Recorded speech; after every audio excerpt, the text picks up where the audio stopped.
Hey everybody, welcome back. I'm gonna change the flavor of things today. One of the things I also did recently was get a game on the market onto Steam called Poulet. I want to show the world that this is a gleeful game to speedrun, and it's kind of got a lot of design elements with speedrunning in mind. What I'm also going to do today is any new follower can whisper me and request a Steam key for Poulet for free. The game is $4.99 USD on Steam, and you'll see a link when I put on the proper Poulet overlay. So those who don't know me, the usual flavor of this channel is doing some 3D development for animation and maybe some game dev. But as a game dev, I make games, and since one of these games is ready to play and enjoy, I think it's time to give it a go. Let me see if my overlay is finding Poulet. Oh, there it is. Excellent. All right, so I don't like where my chat is. 1 second. Sort of move that over there. Beauty. All right, I think we're looking good. So this game, it's like a childhood design of mine where I wanted to make this since I was like 10 or something. I was doodling this tiny character in like the margins of my notebooks and stuff. So then, I made some feeble efforts to teach myself how to code and get some help with coding. And my brain wasn't in it when I was younger, and I just didn't get as far as I would like. But in recent years, my job became kind of all about code, and I had to get good, and I had to learn a ton of stuff. And then I started shopping around for game engines, and what eventually happened was I discovered Godot, and that's when things just totally got awesome, and I started to really start. I was able to like make what I wanted finally, right? Let me just get some of my settings going here. Awesome, lovely. Okay, so I figure we're ready to go with a speedrun of this. We had a few people play through this. We had MDWA Shadow, who is a visitor to the channel sometimes, actually managed to finish this on stream for the second time. First person ever to do this on stream was Adu Mir. He's live right now playing some Ninja Turtles and stuff. So I'm going to give it a go. I actually haven't played my own game in a while, so I'm a little fresh. But all right, for the first time ever, the creator of Poulet plays Poulet with director's commentary, I guess. As a fun thing, let's just delete the save data, just so it's a fresh copy of the game. There we go.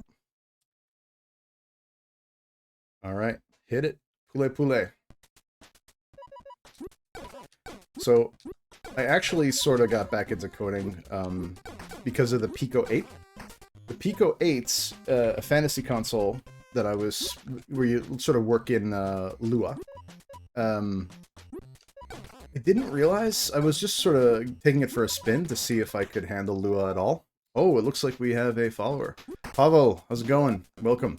So, Pavel, we're giving away free copies of this game.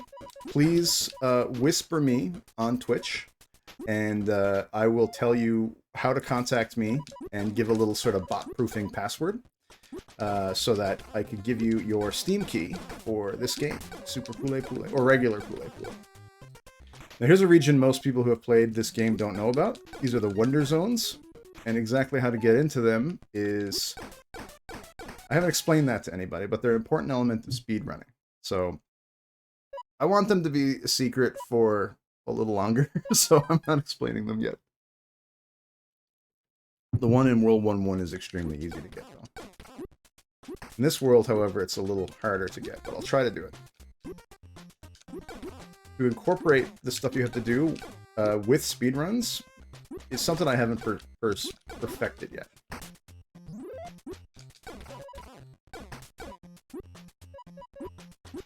Awesome. Okay, so I'll have to send you a message in the chat during the interstitial, since I am attempting a speedrun. I don't have proper timers here, though. Maybe we can say this is a practice speedrun. So the way it's going to work is people are going to whisper me on chat, and I'm going to whisper them a passphrase.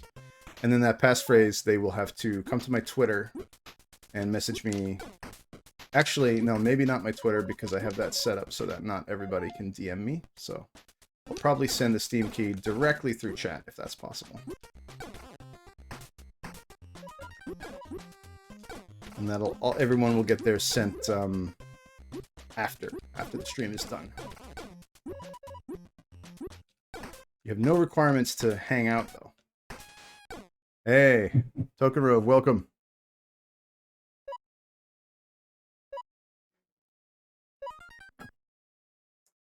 I would not have much coding talent without Token Rove's influence over the years.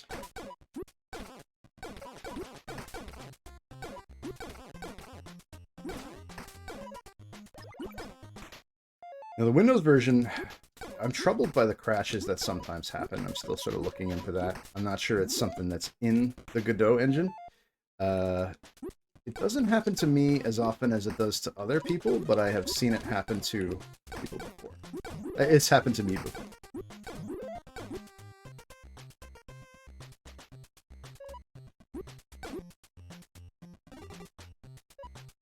Ah! I've overshot it. Future Rush, welcome. Good to see you. Your burger is behind me, above there. You should be able to see it on the shelf back there. She makes a mean... oh my goodness. She makes a mean crocheted burger. And is also a great speedrunner. I don't know if you've been speedrunning, but I've caught some of her streams of Resident Evil and stuff. It's a good time. Streaming code, that's what I thought about doing, right? But I was worried that some of my streams would just be me Googling things or researching things, which would be kind of weird. One of the plans I have is to, if I get good at banging out the same idioms for fantasy console stuff, I might make a thing of streaming fantasy console content, which would be very fun. But I'm just worried about keeping people entertained as well as explaining what I'm doing and succeeding in what I'm doing. But the dream is to, the next major game dev project I do, I'd like it to be sort of an open thing. Have viewers, have company while I do it and stuff. Yeah, and that's one of the things that is helping me for the animation development streams I'm doing. Having to keep talking about what I'm doing is keeping me on task, and it's actually... I'm actually touching a type of work that I would not have touched without streaming, making it sort of special and doable again.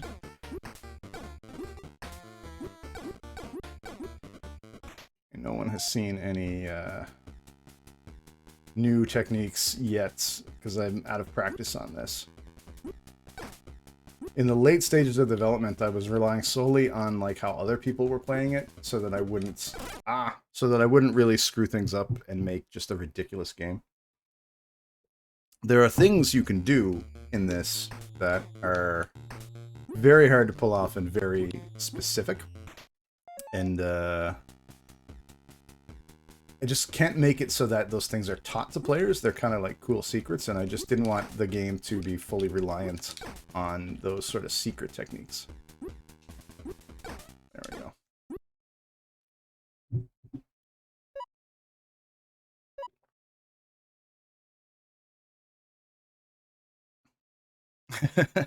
Yeah, sorry, I corrected myself, Future Rush. You're just sort of pouring the Zeldas and stuff, and it's a good watch nonetheless. I enjoy.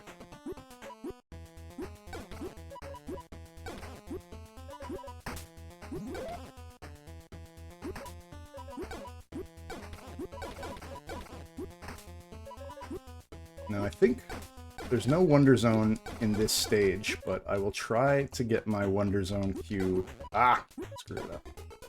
Try to get the Wonder Zone queue to be favorable anyway. It's always a good idea, because that's where, like, the points come from as well.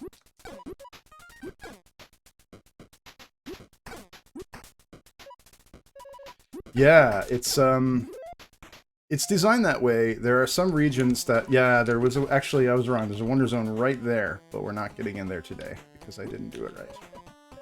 Maybe if I fit in another run today, I will be doing that. I had to make the Wonder Zones sparkle because they were in the game for a long time, and players who were testing were accidentally discovering Wonder Zones, and then they were walking away from them. For some reason, their eyes didn't register the access point to it. And one appeared on a Doom stream, and he did the same thing. He walked away from the Wonder Zone. So I'm wondering what it is visually that makes it imperceptible to people, and if I want it to remain imperceptible to people, because it's kind of cool. Like, if your eyes don't register the existence of this, like, entrance to a secret area, then it's, even in plain sight, it remains secret. So, it's a curious thing.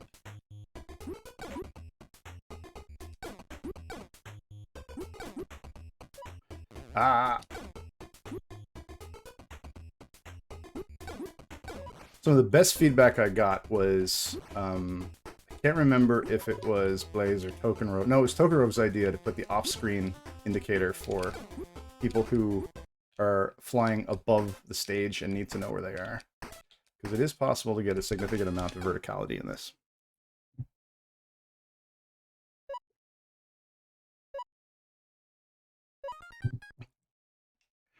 Yeah, it's a great idea. Initially, I was sort of stuck in my ways about making this feel exactly like one of the first runs of NES games, so it would feel like just SMB1 or something. But soon I realized that the pure white font like SMB1 didn't show up against background elements, and I didn't want to have a very sparse environment. So we're embracing fake bit and not being super accurate about content.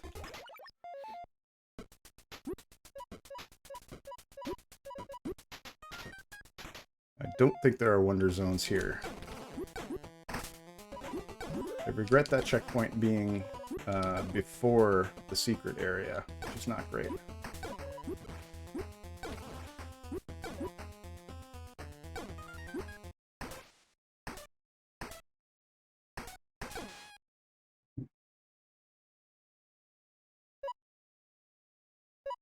Thank you, Powell.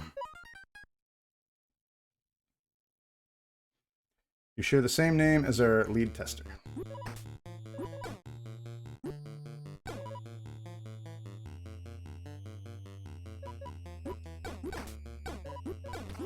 This is also a stage design that I have some regrets about. I think it's very tough for this early in the game.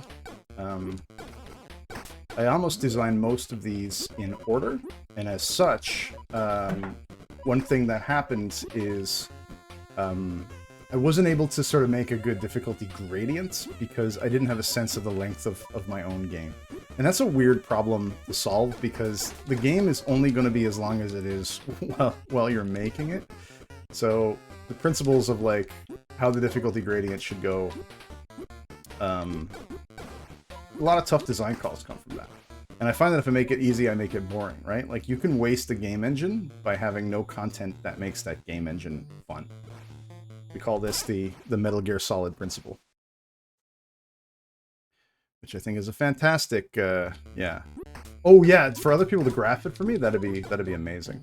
One of the things I should have done, Tokenro, is to utilize you more as a tester, but you were the audience, and I wanted you to be surprised by everything, so... I think future games should have builds going out to my close friends, but this I had to like... All my testers were like people I met in the animation industry who were interested in the Godot engine and stuff. I used them as testers so that my old gaming buddies could have a sight-unseen experience with this.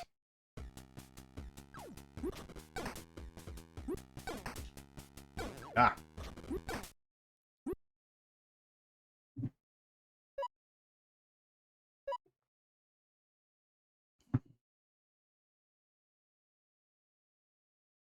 Yeah, that's true. I'm hoping to. By making everything sort of open book and streaming development, I want to talk about what I'm working on next, but I still have to decide exactly which of the ideas I'm going to bring some life to, and if I'm going to do sort of a...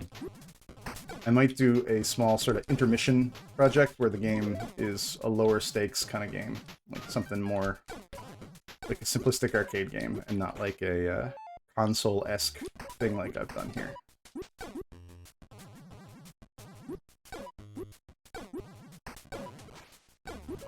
Future Rush, you do have a copy of Poulet. I did send you one, right? Ah, I must have. I'll make sure you get one if I didn't.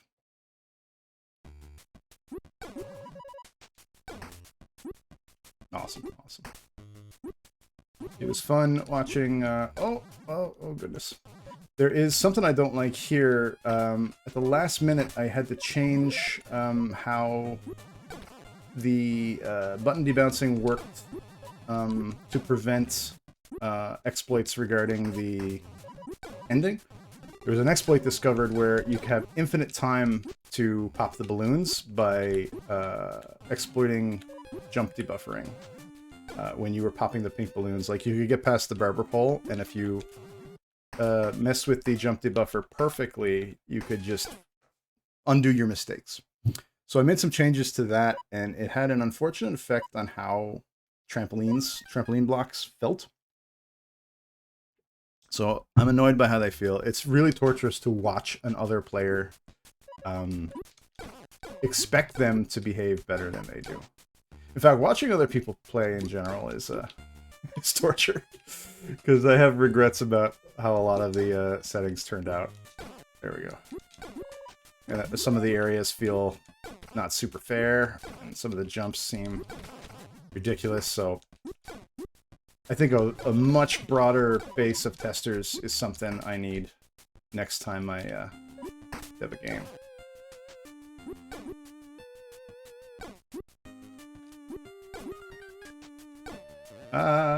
Stay in the sky, everybody. So the correct way to use the trampolines is to get your jump button pressed before you land, which is not optimal. I think a lot of people are going to want to press it and time it, so maybe... You know, and it's not too late to fix these minor things. I want to sort of freeze stage design. Oh, I forgot what was coming there. Yeah, that's a difference that should be worked out. You can even feel it by watching it. If you played enough video games over the years, you can feel how the platforms feel just by watching. And if you're the developer and you know that you have a bug, and you know a workaround for your own bug, you begin to self-consciously use your own workarounds, which causes you to neglect fixing things. It's a weird sort of blindness that you get. Oh, I love Infernax. Anyone who streams things, who's watching right now, stream some Infernax. It is truly one of my favorite indie games in such a long time.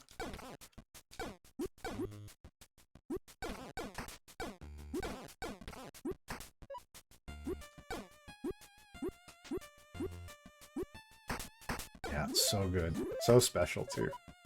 And I love how it's really subverted the morality systems in games. Because if you choose to be peaceful, which you often can in Infernax, if you're being peaceful with, like, a fucking ghoul,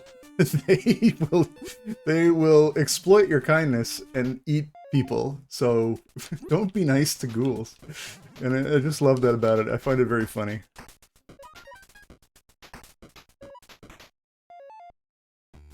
The automatic shoutouts are talking about Calavera, who has provided background music for our... not explicitly provided, I just wanted to use his album because it's really cool. But yeah, for the art streams, I've played some Calavera. There was a secret there that I absolutely ignored. I'm an idiot. Should be able to do this, though. And some of this. And some of this. Very pleased that most players find all of this the first time, which is great. I really didn't telegraph the presence of exactly every one of those, but I think that the Speed Demon runs that are telegraphed by baubles, like that one, make you greedy about continuing to use it, and then you will find the other ones, which is great.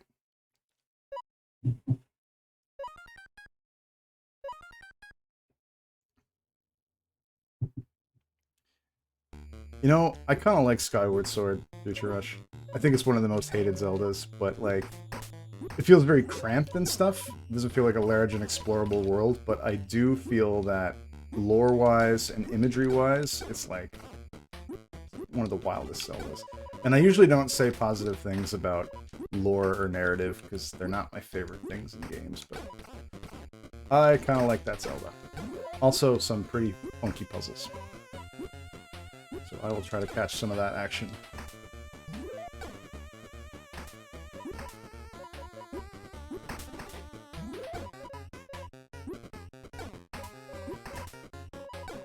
Yeah, there's puzzles involving bubbles of time, and I just think it's the coolest shit ever. It's really great. You start moving around these, like, spheres that cause a perfect sphere of the past to surround you. And so you're, like, rolling these time bubbles around. It's just a really cool sequence. However, compared to other Zeldas, which are letting you sort of run around a gigantic world, this one feels like it's in a very small and cramped world. But you will have a good time.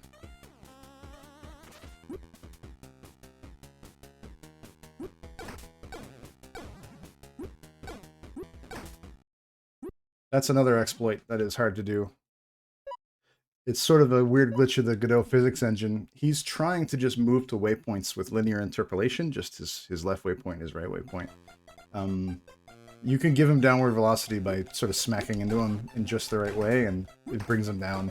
And I kind of thought that it was cool. Anything that feels like it's the kind of glitch that you'd read about in, like, Electronic Gaming Monthly in, like, 1992, then I left it in and let people enjoy exploiting it.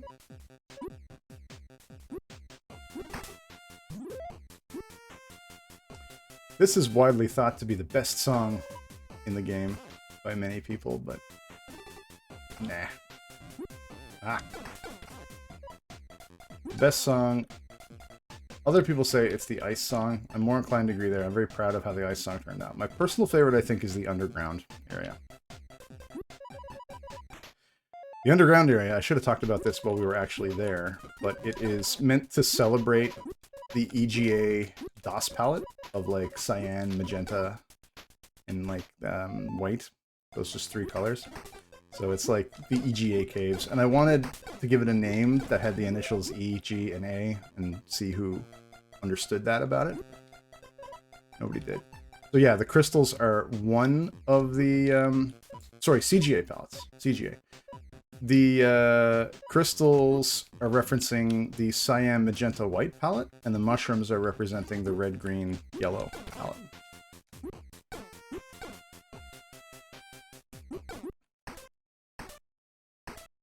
This game does not have much in common with Skyrim.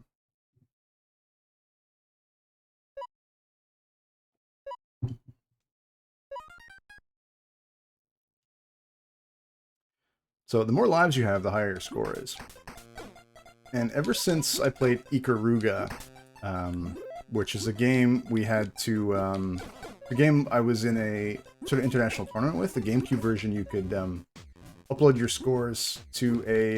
they're like checksum-based passwords. You upload your scores to the database. And I was one of the final qualifiers, but by the time it was all said and done, I got pushed down to like 24th or something. I can't even remember how low I was, but in one of the categories, I was like held like number 2 or 3 for a moment. But all players who were better than me were like camping on their scores and not releasing them. So on the last day, I was nowhere close to the top. I had a friend though who seen him haunting a Doom stream, but yeah, he had an amazing Ikaruga score. But anyway, my thoughts about Ikaruga was that some of the things you had to do to get a high score in that game were not the same as the things you would do to survive as just a character in the game. So I made, I wanted to make it so that like proper survival in this game, playing it safe or getting a lot of lives is exactly the same thing score-wise. So earning lives and retaining lives is actually the best way to make your score. Like my stock bonus there is 14,000. And I'll get 14,000 at the end of every level if I keep my stock bonus this high. And you can get it, of course, I don't know what would happen. There's no limit on how many lives. It might not be able to display more than 99. It's actually quite hard to get 50. I put that achievement in there though, and I made it. It's possible to get 50 probably by the beginning of the ice stage in my tests. It's very likely, if you're a good player, you'll have 50 by the last stage, because there's a hidden cache of quite a few lives to be found in the very last stage.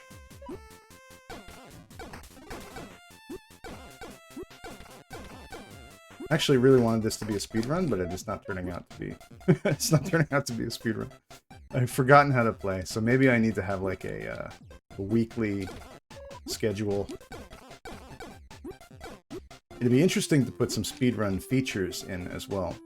There is a Twitch integration API. I don't know if... I mean, Godot's open source, so anyone who's interested in recompiling this engine can get stuff in there. That's how the Steam API got in here, and that's how we have Steam achievements. But it'd be cool to do some Twitch integration of some kind. Ah, okay. So when I design stages, I am looking for to have these long sort of passages of doing nothing but bouncing off of enemies for long periods of time. I have forgotten where some are. There are some secrets involving bringing the speed demon to places where it is unlikely to be. So there's huge speedrun opportunities for hanging on to speed demon.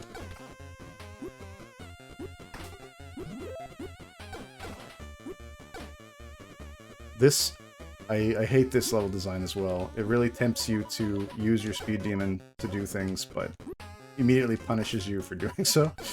I think I was thinking of something else and maybe never got back around to dealing with that. That was a hyper knee. That's another thing that is not explicitly explained. Hey, Justin's back. We're playing Poulet, Justin. And anyone who wants a free copy, if they're a new follower, they get one.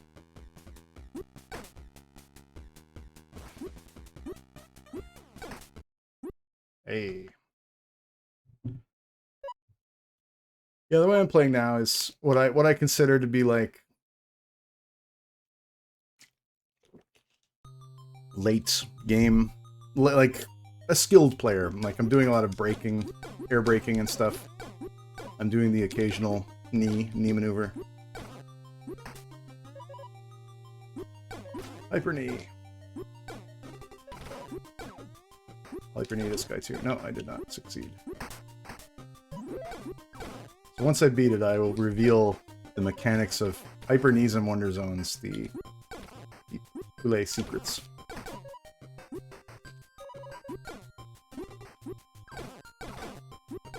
I'll also reveal the edgy hat code, which I did already on a stream in the past, but I feel people will enjoy having the edgy Black Duke. Ah, I was reading the chat and not avoiding fireballs as I should. Oh, I didn't turn on streaming mode. I'm a fool.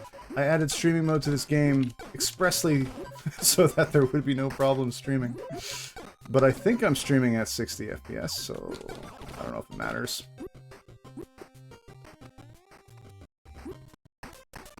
Yeah, how foolish of me to really go quite a ways to add that streaming thing.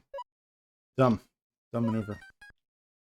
Before setting up the game, I did a lot of, you know, running around to set up OBS and stuff, and I just didn't think of every last thing to do.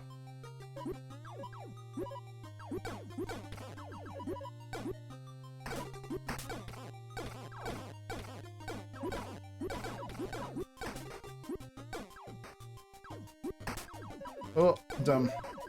Should have known that was there. Anyone should know it was there to be me.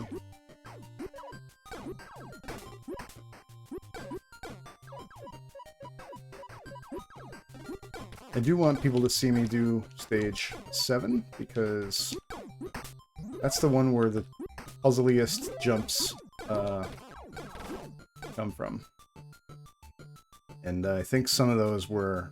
It was nasty to watch some people try to figure out how that works the first time through. The late stages are, yeah, they're straight up puzzles. I got too prideful about, like, how my game had emergent game mechanics, and I'm just like, oh, what a good boy am I to design all these emergent game mechanics. And I started making levels that absolutely required 100% full-blown mastery of the emergent game mechanics, which is regrettable. A door that is rarely found. Also, a glitch that I've seen for the first time ever. This area doesn't have the ice flag on the ice. This ice is not slippery. Oops. Yeah, it's because that one of Doom's requests when he first played through it, I think it was last summer, was he was like, I want more secrets. And he spent tons of time hunting for secrets. And I made sure there was...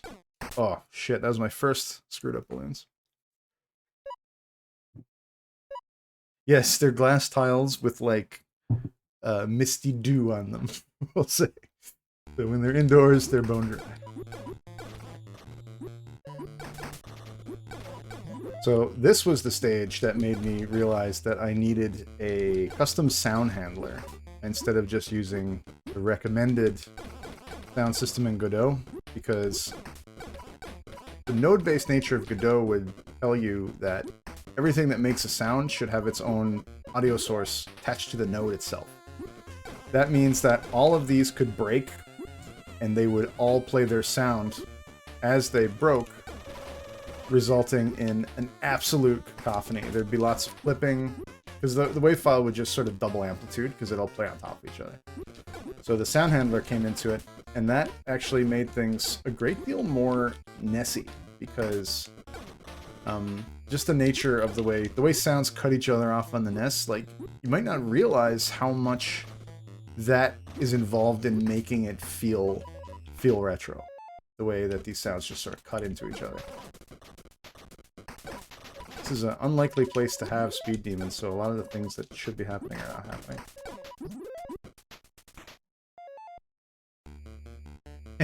Yeah, you knew the reason immediately for a custom sound handler in this.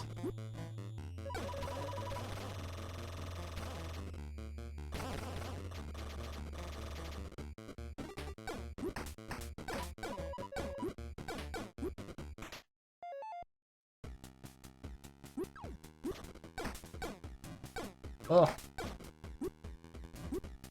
Oh, shit. The key is to compel him to continually land in the same spot, so you can speedrun the fight.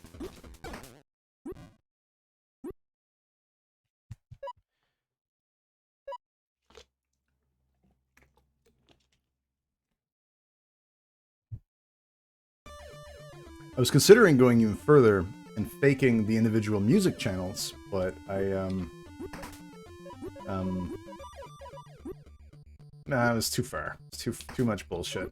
I'm just like, at that point, it made me feel like I was committing a crime by not just actually making a NES game if I wanted everything to be this way. I am rather proud, though, that I think the visuals, if you accepted flicker, and maybe many less enemies on screen at the same time, then you could probably have... Ah, a Wonder Zone. Excellent. You could probably have... most of these visuals exist on a NES successfully.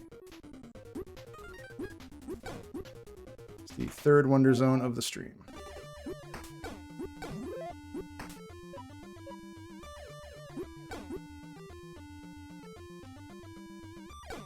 Oh, too early.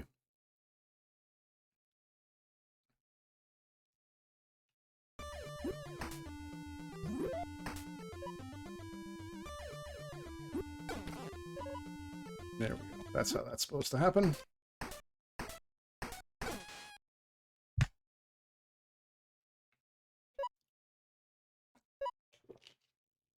Yeah, the Wonder Zones were... They were in there for a long time. And I wanted to gauge what the chances of my testers finding them really were. And as I saw many times, they were able to spawn the doors, and they never win in any of them. The Wonder Zones are new to pretty much everybody.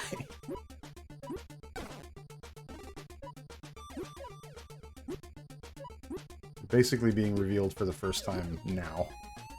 Ah!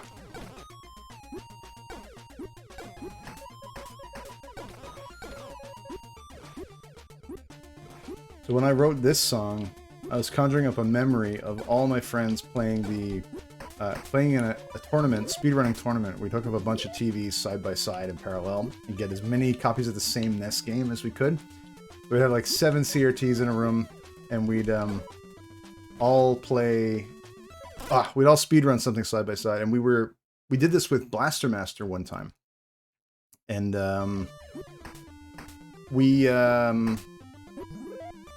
there was this lava stage, and we all loved the music in that stage so much that everyone else... We turned down the music we were playing in the venue where we had the tournaments, and then cranked the CRTs just so we can hear the awesome lava stage tune. Yeah, it was... Whichever one was a lava stage. It feels like it was 6... Feels like it was 7 to my memory. So I wanted this song to kind of feel like the lava tune, and I wanted people who played Poulet to feel passionately about the sudden change in tone of the 6.2 Air Palace music, and hold it in the same regard. Try to capture how I felt when we did that, when we played the Blaster Master lava music. So I made it have a, you know, shredding chippy solos. Now, one interesting thing is those shredding trippy solos, by pure coincidence, it's in a different scale and key, but it's accidentally exactly the same as the Captain Highliner commercial music. It's just a pure coincidence. It's like minor scale Captain Highliner.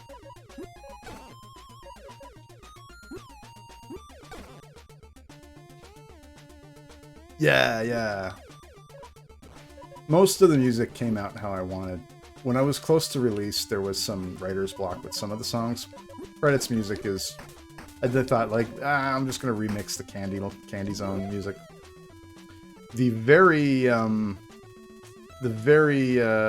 Yeah, you're right. I mean, the only things that are the same are the intervals. But if you listen carefully here to the end of this solo...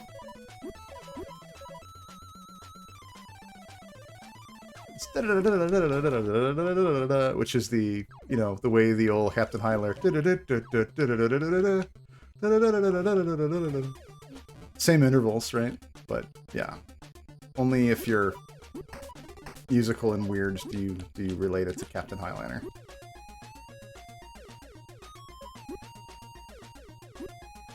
Ah,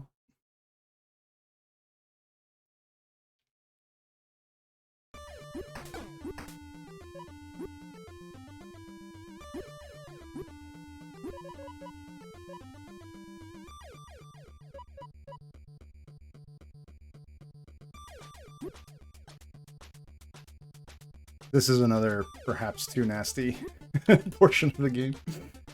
People get through it though. I think the gauge of perfect difficulty next time I make a game where I, as the creator, should be able to just absolutely trounce it. And as it is right now, I cannot kick the ass of my own game. And that probably, since I've been working on it and practicing it for 2 years, I cannot slay my own game very well. Like, I won't run out of lives before the end, but I think it's a sign that, there was actually a streamer who I don't know called Rats, and she played through this about as far as this extremely expertly. So there are some platformer maniacs out there who are up for this. She was at this sequence though and said, like, commenting on that sequence specifically, she was like, this is a Mario Maker stage made by some sadistic child. And I'm like, okay, yeah, that means it's too hard. But I love, you know, anytime I see emergent qualities in my own engine, I go nuts for it. And I loved the fact that the spikes broke the spikes being the danger collision will break any block. The same way the fireballs from the dudes do and stuff. So I love being able to just set those things up in the editor and just have them happen. So you get a little addicted to the properties.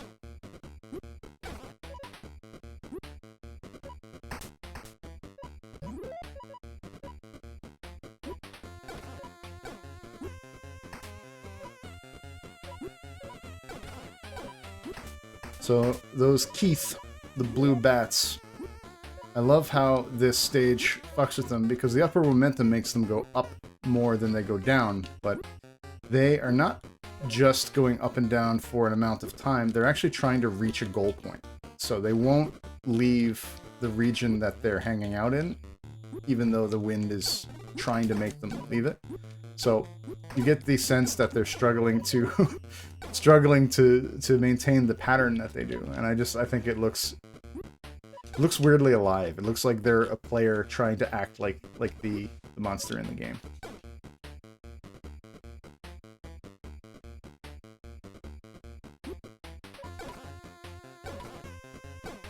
Dynamite heady-like set piece. With a final row being destroyed, you fall down to another.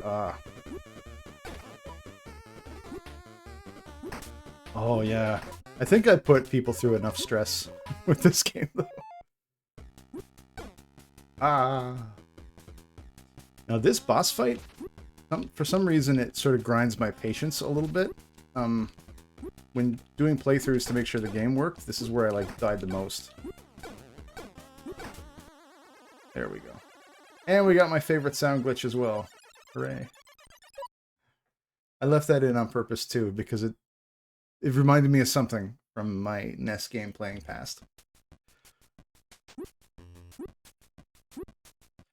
And here we have music that I don't regret repeating because it fits it. Oh dear. Tricks, you're the worst.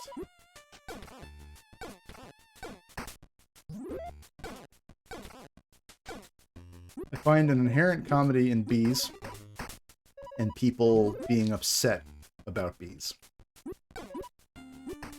Probably from the no not the bees moment in The Wicker Man. Aw, shit. God, Dynamite Heady was so fucking good. For anyone who loves platformers who hasn't played Dynamite Heady, you have a date with Dynamite Heady. ASAP. Really just how I feel about gaming is how Treasure feels about gaming. Okay, here's puzzly ass jumps. That's number one. There's this one. And this one, you is really bastardly. You have to do what the baubles tell you to do, but from further away, so that your height can go down. And you can use an air brake if you're scared, like I was there, or you can just go through. This one's all about sliding and then delaying, which I fucked up. The real nasty ones are coming next stage, though. Ah! Oh no! There we go.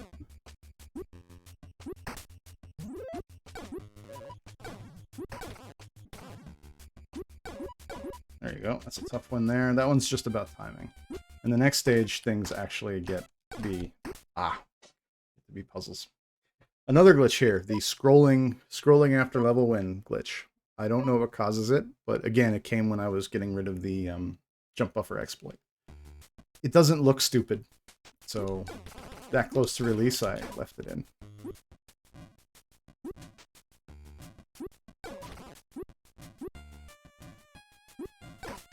Ah, there are some power-ups that I don't even go for because I hate how hard I made for them to get.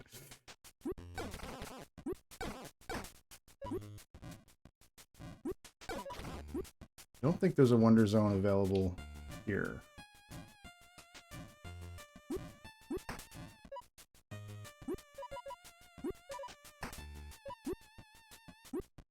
Hey, Shadow, how's it going?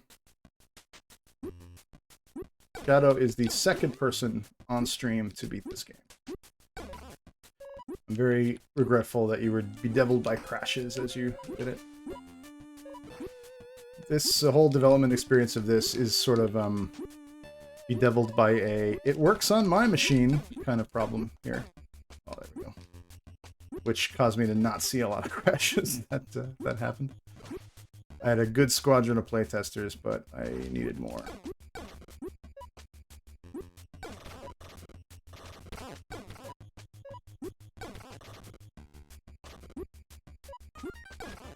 There we go. That's level 7. Okay, here, everybody pay close attention. This is the fuckiest jump. There. That's the most stupidly difficult thing I put in the game.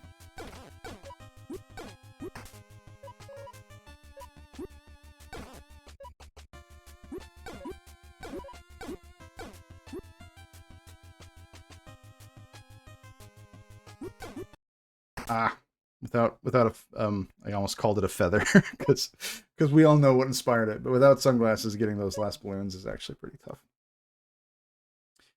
There are other ways through if if something hits you and you use some iframes to, like, get chucked through the air, then yeah, you can get through in a lot of other ways. Now this stage, it was Christmas time that I implemented everything about this stage.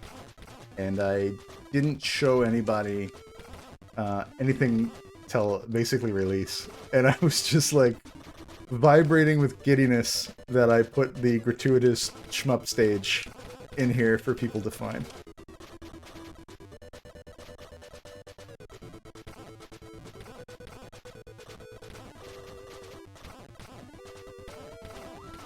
And this song that I wrote for it, was originally the Air Palace music. And I hated it as the Air Palace music. I'm just like, this is a shitty piece of shit song. But then I'm like, nah, the music needs to change for the helicopter scene. So I looked at all these old B-sides that I didn't like before, and I feel that this song with the helicopter is the correct vibe. So I added this very long drum breakdown, which I feel is suitable before it loops. But yeah, it was the wrong vibe for the Sky Palace stage.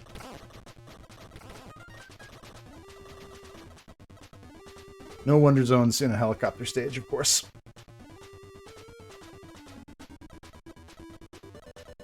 Now to clarify what the shoutouts are doing, the Calavera did not write the music for Poulet. It was all me. Calavera does our channel music, though. Not explicitly. He wrote a bunch of albums, and I'm using his discography as the one of our awesome background chip tunes. Regrettably, it is not possible to license the High Voltage SIG collection for streaming, because that would be my first choice, but the license for that is very explicit. Yeah, I guess this is over the top. This is also a stage that had to have its difficulty toned down because, like, I fucking love shmups like this. So I really, I play R-Type Final every day of my life. So I wanted, like, I love a shmup, and I think I might just do my next game can just be a shmup, probably. Ah. Yeah, that's the unfortunate thing about licensing some of this stuff is that, well, as I found out with Calavera, like, some of these musicians are pretty kind about that stuff. Also, I know that Spotify is, you're definitely not allowed to do Spotify no matter what the content is. But you and we wrote a bunch of chiptunes, so we can spin those up. No one can tell us not to. And the fact that they are on Spotify is not going to cause any DCMA robots to get angry. Oh dear, that was bad. I recovered though.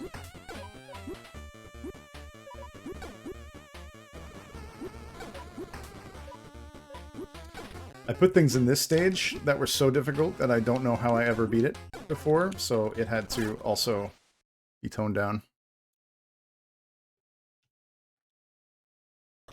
How Pac-Man eats? Right, yeah.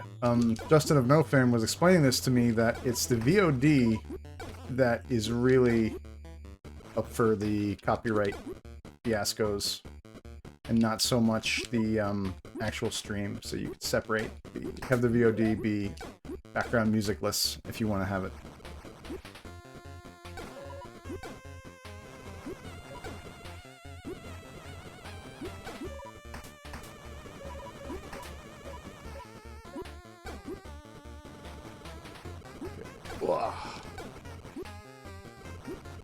This might be my favorite stage, because I realized that I had been sort of recycling the same game elements as I designed the stages, and this was the point where I'm like, I need something really fresh that still fits this game's design. Oh, I fucked that up bad. Okay, let's see what I can do about this. Okay, not so bad. Maybe it's a little bit of a evil trap to put that one up there. It's a tough spot to wrangle a one up from.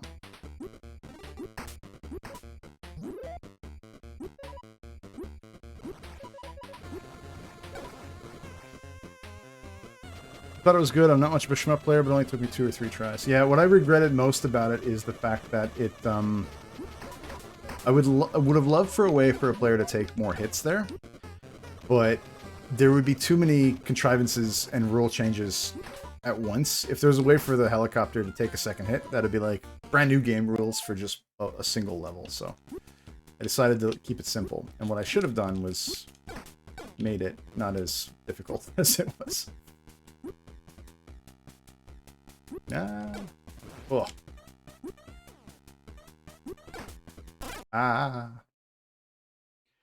We're nearing the end. We're nearing the mansion. I'm sorry I wasn't there for that stream, Shadow. I wish I was there to hang out. I tried to hang out on all the Poulet streams that happened.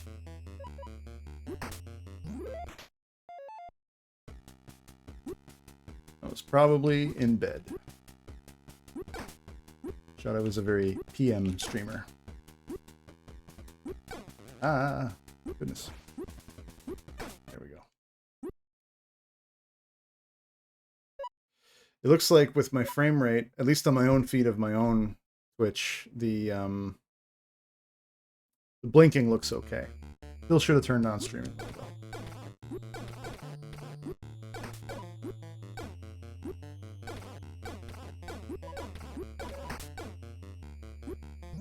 This is the stage where players must bounce off enemies. Hopefully they're good at it by now. You literally cannot cross certain gaps without keeping up a good sequence. And this is where the Wonder Zones stop, because it would reveal too much about how Wonder Zones work. Because they're triggered... The whole way prizes and secrets work, like in this game, is totally ripped off of Super Ghouls and Ghosts. where, oh goodness, the missing a balloon the same way you miss a treasure in Super Ghouls and Ghosts would sort of break a queue.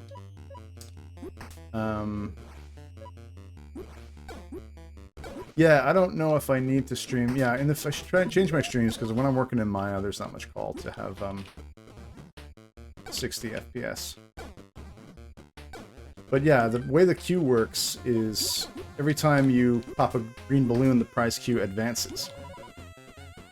And if it advances far enough, you're going to get your toque. If it advances further than that, you're going to get your lucky toque. And then, while you have a lucky toque, the prize queue advancement is all free lives. At every fourth yellow balloon is a free life. And while you're wearing the lucky toque, you can see the doors to Wonder Zones, but only while you're wearing the lucky toque. And you cannot keep a lucky toque in regions where between levels. Your lucky toque will turn into a regular toque between stages. So most Wonder Zones are hidden at a location where that is too early for balloons alone to have the prize queue actually get you a lucky toque. So you have to use the other means of advancing the prize queue. One of those means is very consistent, every combo you can possibly muster. There's another one, which is this maneuver, the hyper knee. You do a hyper knee, you advance your prize queue. So the slightly secret Wonder Zones will come to those who are very good at doing combos, and the very secret Wonder Zones come to those who stop what they're doing, perform a hyper knee on the right amount of enemies, in the right region of the level. Aha! No.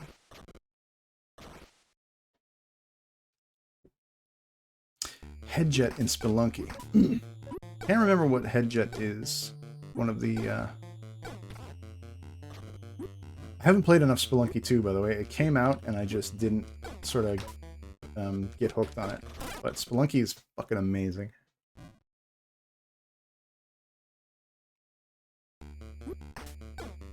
Yes, missing balloons, yeah. So, Super Ghouls and Ghosts was so mean. They'd hide these prize chests so well, and you needed them to survive 100% because they had the armor and the power-ups in them. But then if you didn't literally find every single one of them, when you did finally discover another one, a fucking wizard would come out and turn you into like a duck. And in a game that hard, you can't live long. You're not around long as a duck. So if you thought you were doing good and you thought you were uncovering all the treasure, and then you found another decently secret treasure, and you're like, oh, good for me, but then the fucking wizard would come out, and it was, oh, what a mean game. Some of the cruelty I've seen in these older games made me feel justified in a lot of the cruelty that I did here. Fucking wizards.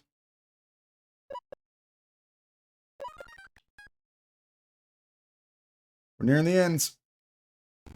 We're in the second last stage.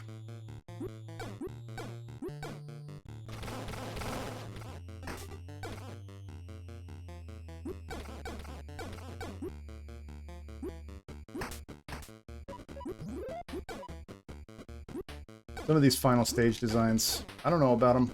They grew on me after, but they didn't feel quite right at first. But they're growing on me. I actually wanted to sort of make the difficulty kind of be like a checkerboard at a certain point here. Oh, this is so bad. Oh god. So that you just have one level of pressure, one level of no pressure, one level of pressure, one level of no pressure. Really, it should be the amount of pressure in the level should be like that. So if I would do it again, I would probably make it so very low pressure introduction to the new, whatever new cruelty is headed your way, and then really have only one truly tough part, and the rest of it just kind of be fun.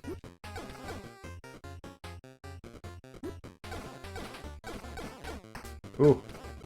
Oh, I would have liked that, I would have liked that, whatchamacallit? Speed Demon. Alright, Green Dynamite. For the first time it appears. Not for the faint of heart. See the, Speed Demon, of course. You use it right there. And freebie pink balloons.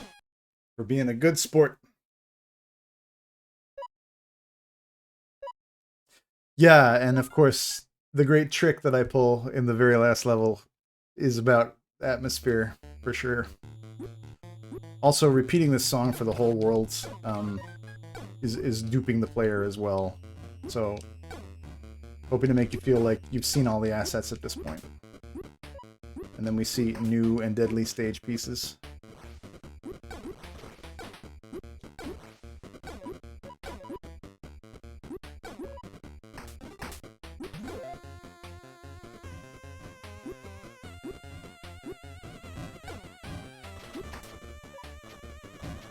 I'll let these jerks come down and give me that one up.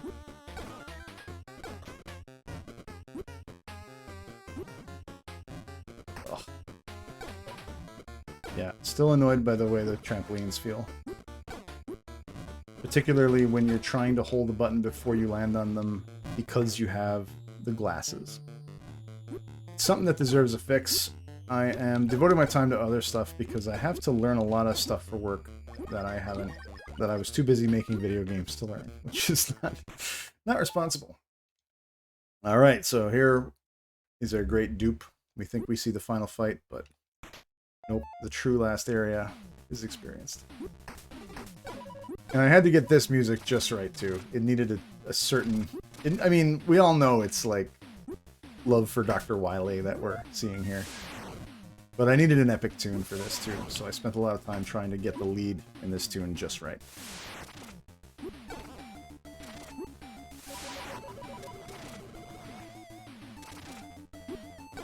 Oh, boy. Have mercy tricks.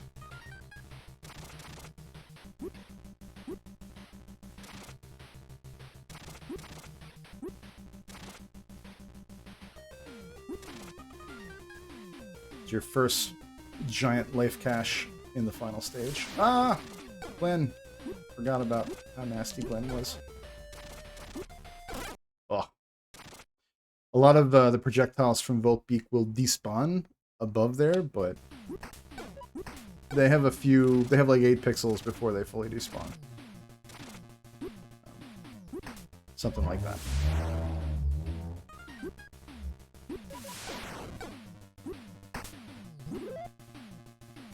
So I implemented animated tiles for this stage, which is not hard in Godot. I just kind of wish that I knew that recipe a little earlier.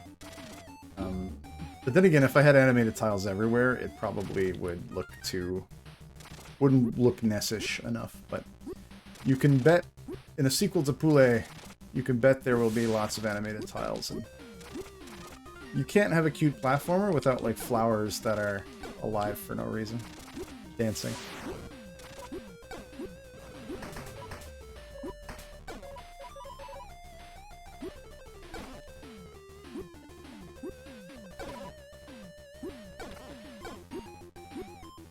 Oh no.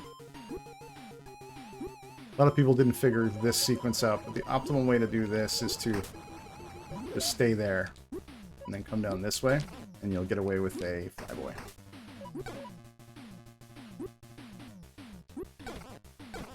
Now here's the Glen Gauntlet, which is one of my favorite ways. I'm very happy with the Glen Gauntlet here.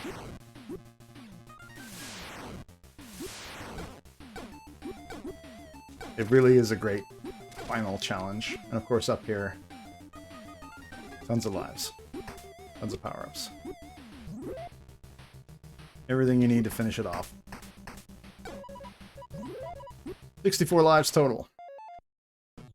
And here he is.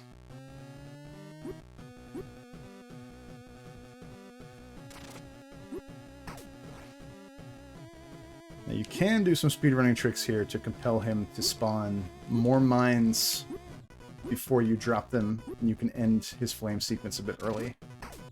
Yeah, I didn't quite do it there. Yeah, so this I have this mine queued up for the flame sequence now, which is going to be a very easy hit.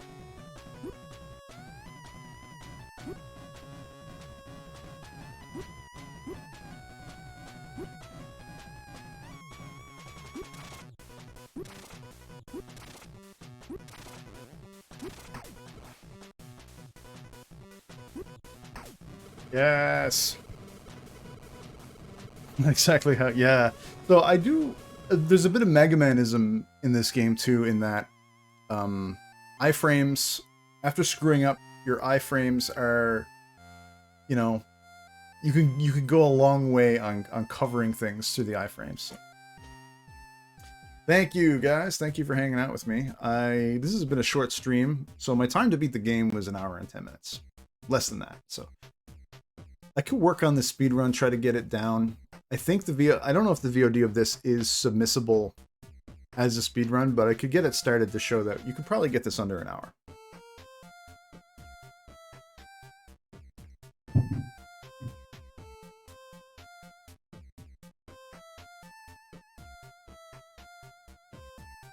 So some of the people in the chat right now, of course, getting their playtesting credit for helping out. Really appreciate everything you guys have offered to this project. Wormman is on loan from Frantic Fanfic. Frantic Fanfic was made by ZK Arts and her partner. During the pandemic, they had an idea for this party game, and with no experience making such things, it like took off and has a huge user base. And so we decided to have cameos. I gave some design sheets to Z, and she designed how Poulet would look in Frantic Fanfic, and I brought in Wormman, the flagship character from that, one of the selectable avatars in Frantic Fanfic, and made him a character here. So it was the first cross cameo. And then I met another person on Twitter making his name just passed up there. He's making Ice Cream Float, which looks really fun and is also an 8-bit-esque platformer about a delightful bird having a platformer adventure. So I'm like, yeah, Isu has to be in the game as well, for sure. I'm glad, man. It's hard to finish something because you may be in love with writing code, you may be in love with doing pixel art, you may be in love with making music, but there are things, there's like, what's the word I'm looking for? There's plaster and spackle in between these elements that are really fun. That is bullshit to do. Like, you know, all the stuff, getting a Steam storefront up was torture. Some bugs were fun to fix and fun to find. Other bugs were demoralizing to fix and demoralizing to find. Sometimes the battery just runs out. The battery really ran out on level design a bunch of times during this. The battery ran out on music. I'm a one-man team, and it's hard to make a game alone. It's just so tough. I just was getting old, and I want to do something like this before long, right? So Poulet deserved to live. And Poulet, of course, having been... Right, okay, so Shadow's clarifying how we can do this. So I have to highlight the VOD or upload it to YouTube for it to be submittable. Yeah. Cool. Yeah, I'll take care of that. This may be the first thing I submit to speedrun.com for that. But like I was saying, like, Poulet has been an idea in my head for a long time, and the way it should be, I came up with as like a child. So I really had to make the game exactly as long as I planned, and have the exact boss that I planned, and have everything in there that I planned. So my high score is over 2 million. Not bad. Probably from having so many lives in stock there. So let us get some... let's put the streamer mode on for one. Maybe... I was considering turning the music off and jam into some Calavera on the stream instead, but it might be a little work to set that up now. In the future, I might consider that. Could probably do another run through. Maybe I could try to see more Wonder Zones. And of course, we gotta go shopping. It's 4,000 to get, or I can't even get Isu after playing the game once. So yeah, you have to like farm to get Isu. And Kumpel, the panda, is in honor of our top tester. One of our testers, young kids, really enjoyed playing this game a lot. So I requested him, like, what's your favorite animal and what's your favorite color? So this character is basically fulfilling his request. Now, everyone's favorite is, of course, Carino. He's the true Luigi of the game. If this game had a two-player mode, the Red Pants character would be... Red Pants being meaning player 2. Sorry, I'm speaking in terms that may not everyone may know, but in both Contra and Double Dragon and Ikari Warriors and POW, I think POW, I'll have to double check on that one, but it's dead common for player 2 to just be player 1 sprite but with pants that are red instead of blue. So Red Pants being, you know, your number one in life, your best pal, someone who's always got your back. That's your Red Pants. And Carino is the Red Pants of this game. That's why I made his shoes red, because there are no pants in Poulet. We got Worm Man, of course. Worm Man needed special code so that his hat would stay on his head, since he's got a different form factor than everybody else. Well, based on Quebecois slang, mais oui, ma poêle, and Peepee. It was, of course, named after Marshmallow Peeps. Let's, they're equally expensive. Who do I want? Let's pull out Poulet. Let's do a Carino round. So let me demonstrate how to do a hyper knee. So you want to land on the ground in front of an enemy, and you have a bunch of frames where during your jump, you're actually performing the knee attack. So you do this. And you'll hear a sound indicating that you did it right. But that advances the prize queue the same way a balloon would. So the prize queue is probably at like 2. I wonder if my debug actually shows that. Oh yeah, the debug is disabled in the release. Sorry, my debug is like second nature. So by getting all those balloons and doing hyper knees exclusively, we can see the wonder zones. I screwed that one up. So now I should be able to go in here. I got no crashes on my playthrough, which is great, but also just makes the damn crashes more mysterious. So now I've got my Lucky Toque. So you can see there's a lot more baubles coming out of balloons now. And now you can see there is a door down there. This is the Wonder Zone door. The Wonder Zone's point is usually to give you a free life and get you very, very quickly through the level.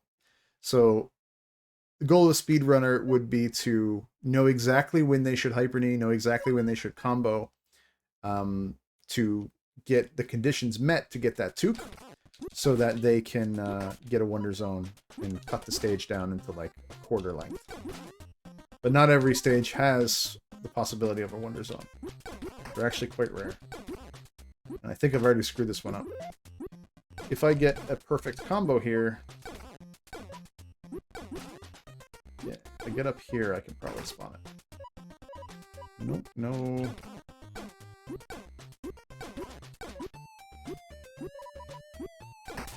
There it is. If I go return to this region, no, I think I took the Wonder Zone out of that region, yeah. So the next Wonder Zone is actually in the third stage, I believe.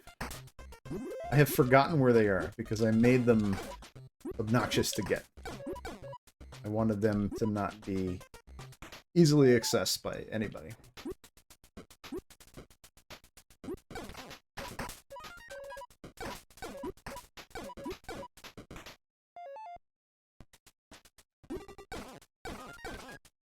I regret now that I should have, when setting this up, I should have done a nice overlay that would allow me to fire up the Pico 8 Poulet. And if I could, I know that this old source has been dug up before by TokenRove. The actual QBasic source code of when I made this, when I attempted to make this game when I was 10. I did attempt to make this game, and I made a finished game with like 8 levels, but it, you know, it just sucked to play. Because QBasic is not a game development suite by any means, so it had tons of obnoxious problems. Hyperknees can be very tough to do. Let's ignore that. So most doors you go through will be pretty significant time savings, but not all are as significant as others.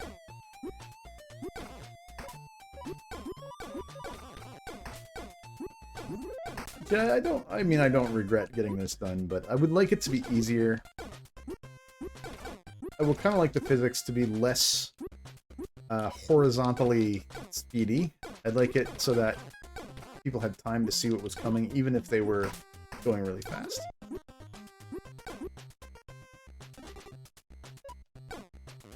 As it stands, you have to memorize it, more or less.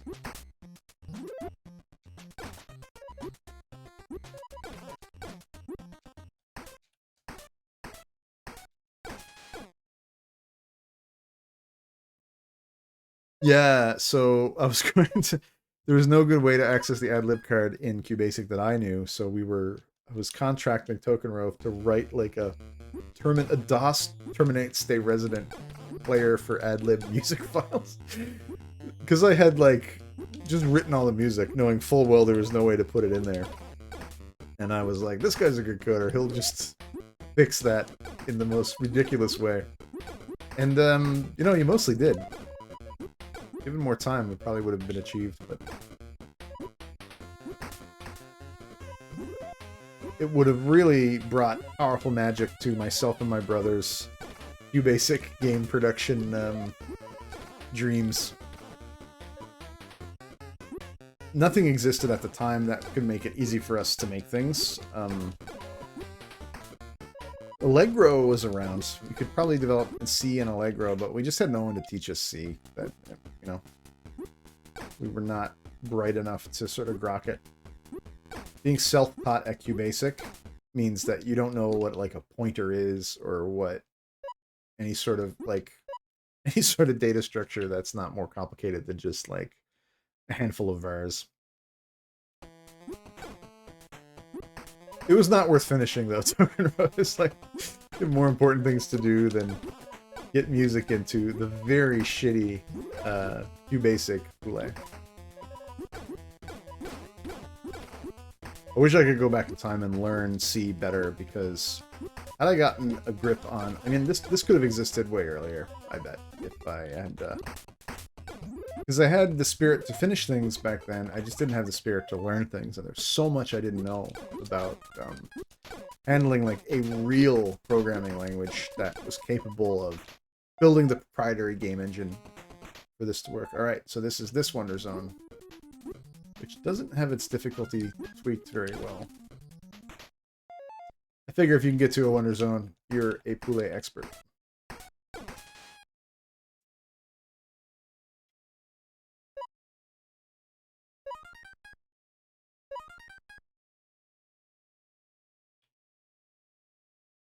Alright, Paul, I see your whisper there. I'm going to give you, when the stream ends, I'm going to give you your key, and you can join the ranks of Poulet speedrunners.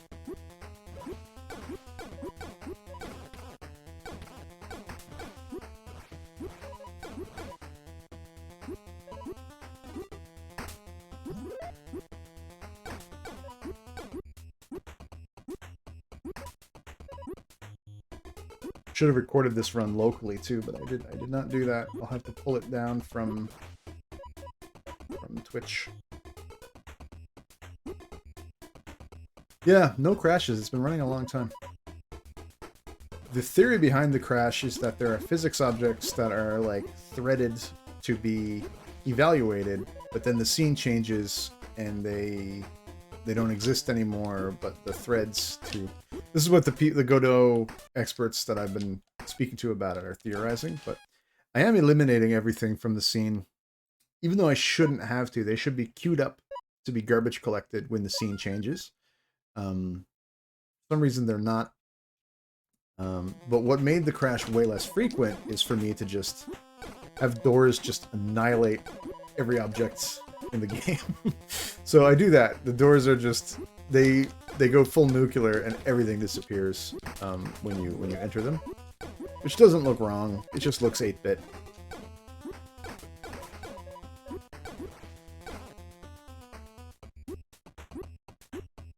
But that didn't eliminate all crashes. So what I was doing was realizing that, like, okay, so the policy of eliminating all objects upon the opening of a door didn't do platforms, and it didn't do the wind particles. So, like, I had to keep adding new things to this delete everything policy. And the crash got... I realized I had to be somewhat correct about it, because the crash got rarer and rarer as I, you know, added more things to the deletion sort of policy. But it's still, you know, I released the game and it still happened to some people. So there's clearly something that is causing this. Don't know what it is. It's still out there. Makes me sad that players have encountered it. It only happens in Windows, though. It's never been witnessed in the Linux build. It's never been witnessed in the Mac build.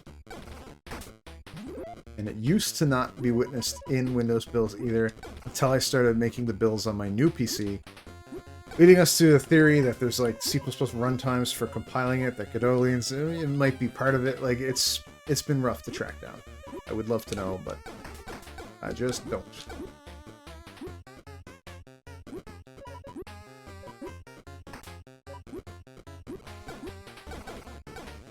Doing better this run a little bit. The Wonder Zones certainly help.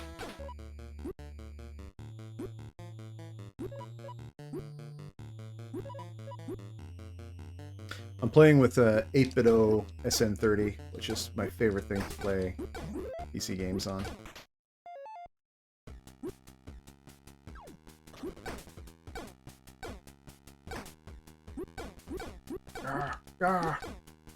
That did not go the way I thought it would. I thought I had him in a good position there.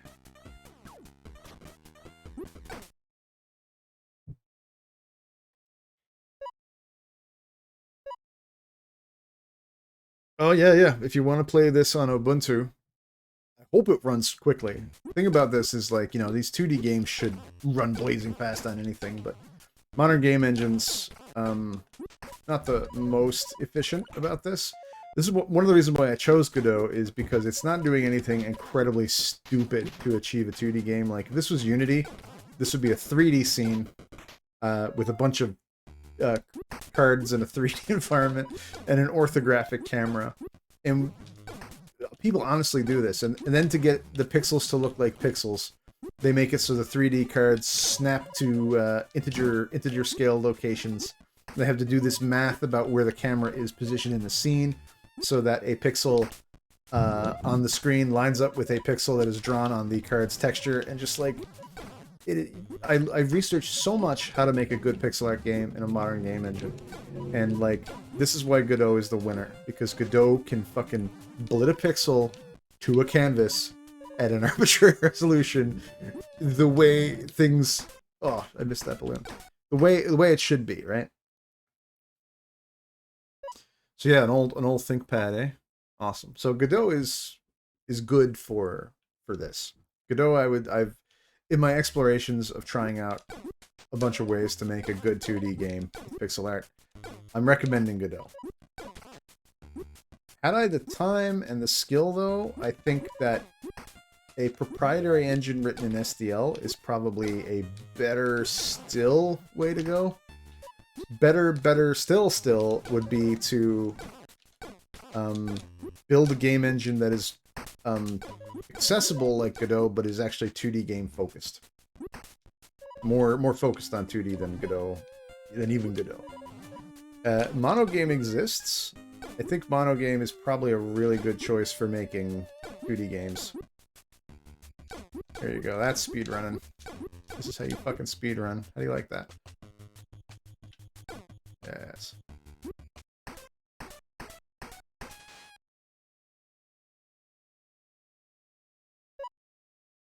...2006 machine, yeah. Fucking A. So thanks, Godot, for not, like, vomiting a bunch of CPU wasting garbage all over the build. I'm sure that a 2D game in Unity probably would not run at 60 FPS on a 2006 ThinkPad. And there'd be no way to make it do it. It would probably be asking, where are my 3D acceleration drivers? that I need to put a 2D object on screen. Something I'm actually bitter about. Because I wanted to make a 2D game. And I was doing it in Pico 8 and fantasy consoles and stuff. And like, when I first attempted to make 2D games in Unity, my 2D characters, they tipped over and rolled away. Because like, they had 2D physics engines with like, you know, centers of gravity and like rolling and like tipping and everything. A really robust physics was there right off the bat. So there was this capsule-shaped collider with a round bottom, which was what was recommended.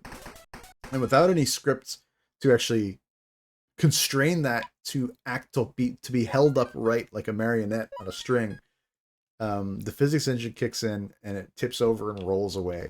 So I'm trying to make Poulet in Unity, and like Poulet is like slowly, lazily rolling with like all these physics forces that I didn't ask for or program in. And like, something that fancy should not happen out of the box. It should happen when you ask for it to happen. So getting it to just be like this, Godot felt like it was sent from the heavens. And that served very well. It's got a garbage collected scripting language. A lot of things like that, though, have this problem where there is like CPU memory usage spikes happening due to that. And I don't remember the technical explanation for why this doesn't happen with Godot, but the proprietor of Godot was very proud about how he managed to work around that with an unusual form of garbage collection. So it doesn't feel, you know, if this was Game Maker, which is also very good at blitting to a canvas, but Game Maker people have to work around that garbage collection and see those weird CPU spikes cause weird loading time and such. So yeah, Godot to the rescue. So for my next game, I might just lower the amount of research that I had to do to get this going, use my knowledge, and maybe crank out a game sort of faster, thanks to what Godot can do for me. So that's one choice for my next game, is just Godot some more.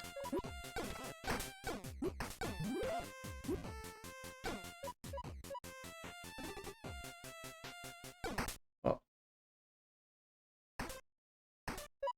Yeah, I think, you know, I would think that Squid Licorice, what it was capable of, was what I was really hoping existed, right? Monogame is out there. I might test out Monogame. And you know, for my work, I need to become more competent with lower level languages, because we need proprietary deformers and stuff at work in the future, and I would like control over them instead of having to make deals with vendors and spend the company's money. I would like to be able to build those things. So I need to get up to speed in stuff like that and make things like that. So as a consequence, you know, I should be able to live without like having to rely on stuff like GDScript just to get a game made. Although GDScript has been fun, and yeah, and you're here to help me with this stuff, which is great. I have deformers that I would like to try building.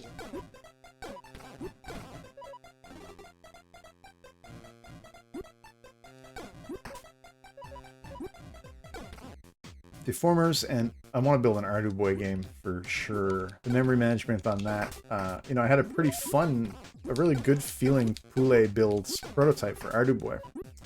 But having like the enemies be on screen and not okay, here's the hardest to reach Wonder Zone. I don't think I've been in this Wonder Zone since I added it to the game. I have to destroy that Drake without losing my toque. Yeah, fuck. Didn't get in there. Probably a little tough.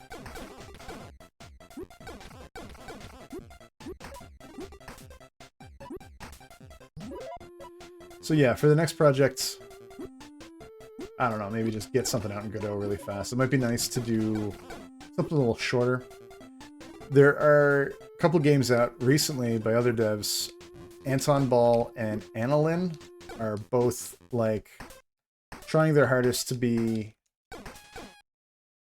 80s arcade games, and they're about in that scope, and they're super fun and super just fucking they're perfect little games, and they're great. And I think the development cycle, if I did something on that scale, the development cycle wouldn't be Poulet sized, and it would probably come out in less than 2 years.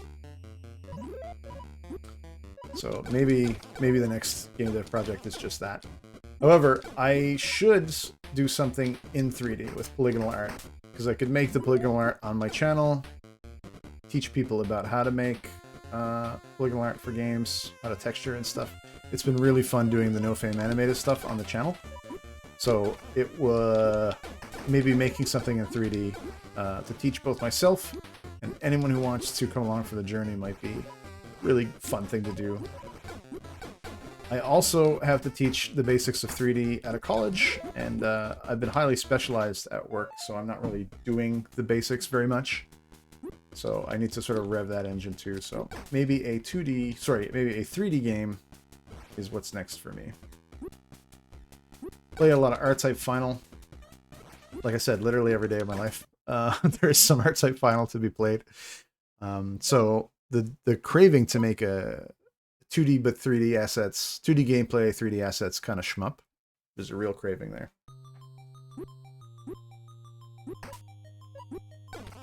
No memory procedural generation for the Arduboy. Dude, yeah, I gave you an Arduboy because I wanted more Arduboy games to exist. And I'm like, if you give Token Rove an Arduboy, more Arduboy games should exist. Because I felt like the hunger to make things work on challenging console-esque hardware would be really thrilling to you. And 1-bit art, I think, would be also really thrilling to you, because it would kind of unshackle you from hating your own pixel art. Your pixel art is fun and great. And Hell to Pay, I just love the way Hell to Pay looks as well. I love actually discovering really interesting stuff in Hell to Pay. Hell to Pay should be on itch, so people can enjoy some Hell to Pay. 3D art with 2D physics mechanics. I mean, it's great. Some of the best games out there are like that, right? The 11th Mega Man game is actually fantastic. The most recent Metroid is fucking absolutely amazing, and I love the way it plays and feels.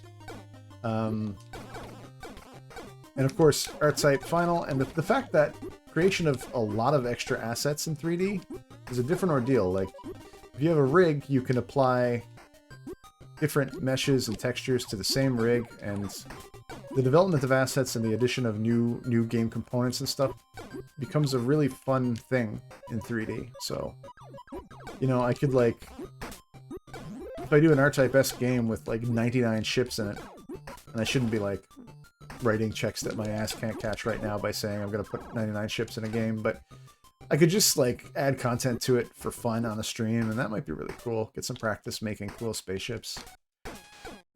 Low poly spaceships or something. So my low poly spaceship cravings are maybe at an all-time high, so the more I talk about it, the more the more I'm probably making like a really fun like Fantasy Zone ripoff. If I can come up with the appropriate aesthetic for it and think of a gimmick or two, then yeah, I'm probably making something like that next. Since I'm not thinking about Poulet, I'm actually doing pretty hot little speed run here now. Ooh, I want to keep that. Yes, I want that. There we go. So having this is going to allow for some good speedy things to happen. I could have taken a high road there as well and gotten a free life.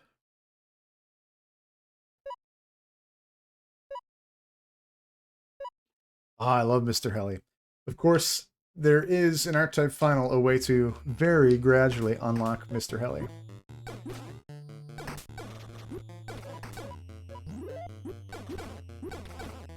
Every IRM shmup is, of course, in R-Type Final.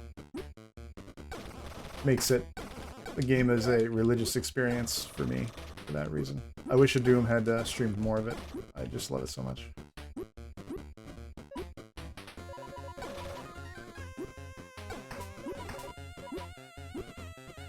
Also, I gotta admit, R-Type Final did inspire this game a little bit as well, because if the game is not that long and is all about score runs, I found it really fun to be given these prizes for your score runs in the form of just these new ships to play with, right?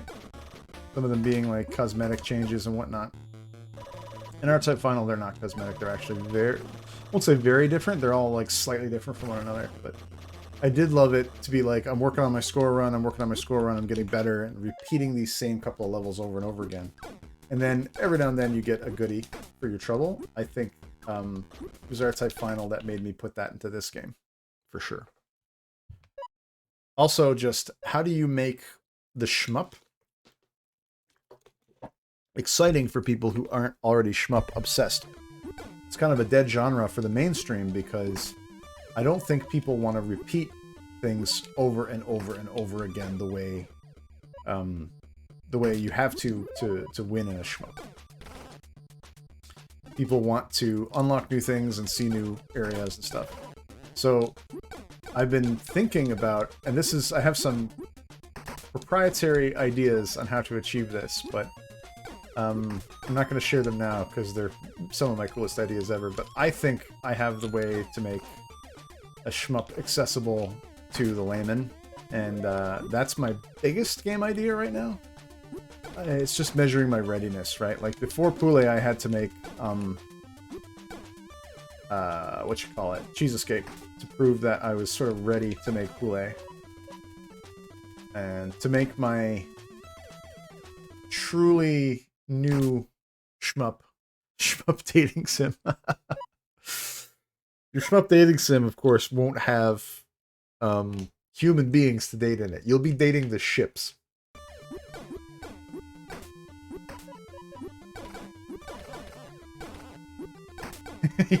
Yeah, no doubt. Of course you'll be dating the ships. Why would anything else happen in a shmup dating sim?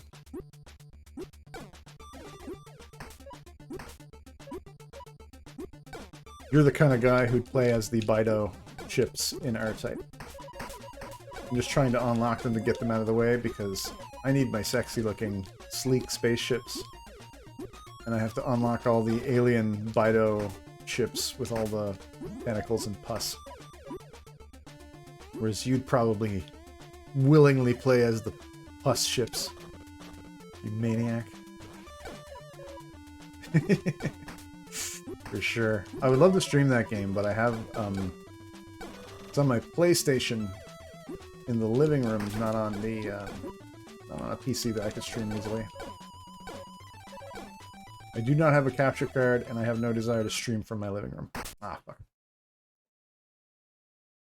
Should be ignoring the pink balloons anyway. They're not good for a speedrun.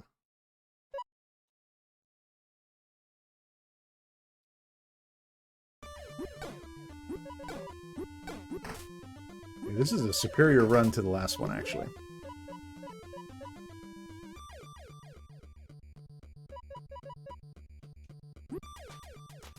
I had considered that I would make huge combos possible where you could ignore this platform and fly through the whole thing, but insanity. It would be insanity to both practice that and design a level where you could not use this platform.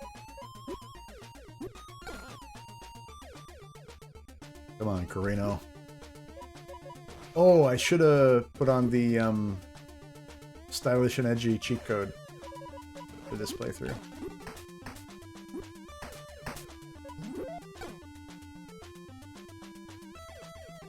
Stylish and edgy cheat code required me to do new assets for anyone whose hat was a different size, like Worm Man. Didn't want him to be left out of the stylish and edgy thing. One of the codes that I wanted to do was make the player sprite 8x8, like the Pico 8 version, instead of 16x16 like it is here. But then I have to do a Pico 8ified version. Maybe the code could restrict you to being Poulet, Pico 8 style of Poulet.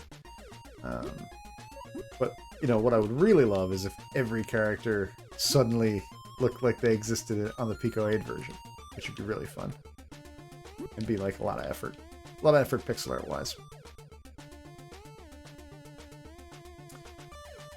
There was an open call by another game dev to have cameos in their game, and I said, yeah, I would love to do an exchange and put your character in, but can't announce that because they haven't responded. There might be one more cameo. I would love it because the shape of their character is perfect for Poulet and could easily exist in this world.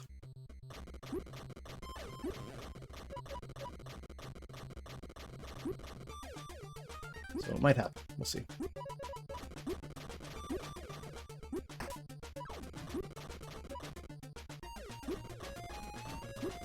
It's another reason to make just make games at all is so more cross cameos can happen.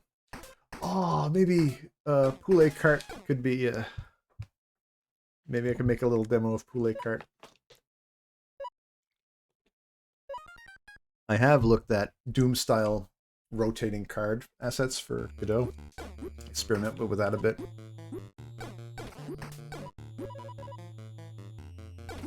Of course, one of the most documented game dev tasks out there is the FPS. Like, every major game engine has more than enough how to make your own FPS content. So, a nice little... A quaint boomer shooter is also an appealing idea to pursue.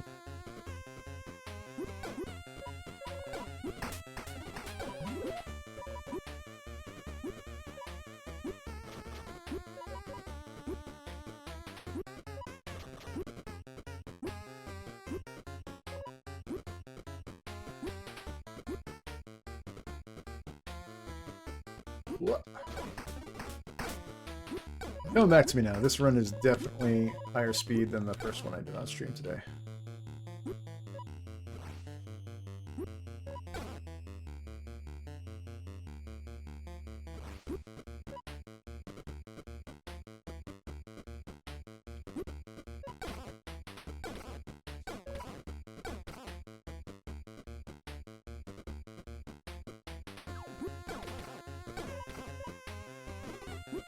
Keep thinking Boomer Shooter as an unexpected single-stage mode. Like, yeah, it would be fun in a game that otherwise isn't.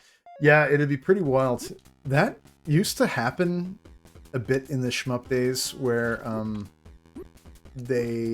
not in the shmup days, 16-bit days. Like, I'm sure there's a couple late-era Genesis and SNES games where just because they can do cruddy Wolfenstein ray casting, that they felt they had to. I'm really blowing this boss fight.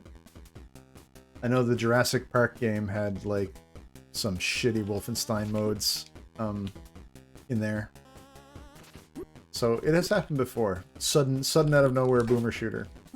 Except they weren't good, because I think a SNES is not the place hardware-wise to get something like that working. The reason this one is... Oh, shit, that was a bad error. The reason this version of Mahi is tougher than before is that his fists are homing, which is brutal.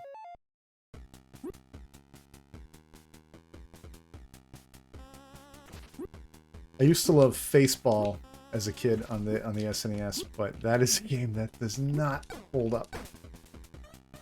I think I loved it not for game quality reasons, but because as a kid I had a real desperation to just get into a 3D simulated environment. There was this really weird shareware game called Corncob 3D where you flew airplanes, old-timey like World War II airplanes. And these polygon models look like shit too. And yeah, and you had to take down UFOs in them, and like you could get out of your plane and walk around, but these environments had like nothing in them, and everything looked like shit.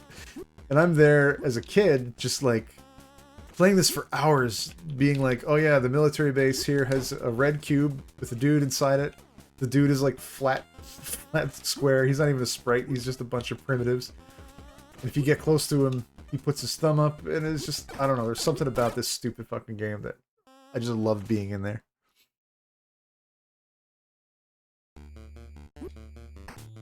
Yeah, so I think as a kid, you know, oh, you know Corn Cob 3D. Fucking A. Okay, I thought nobody knew that. I thought that was like weird, possibly fever dream kind of game.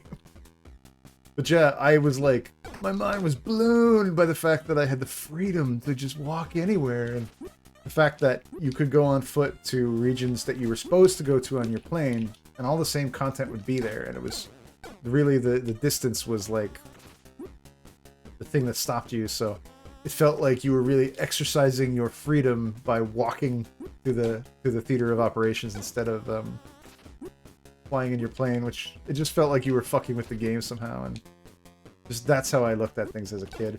Oh my god, I can't believe how long this boss fight's taking me. This is where the speedrun is being choked.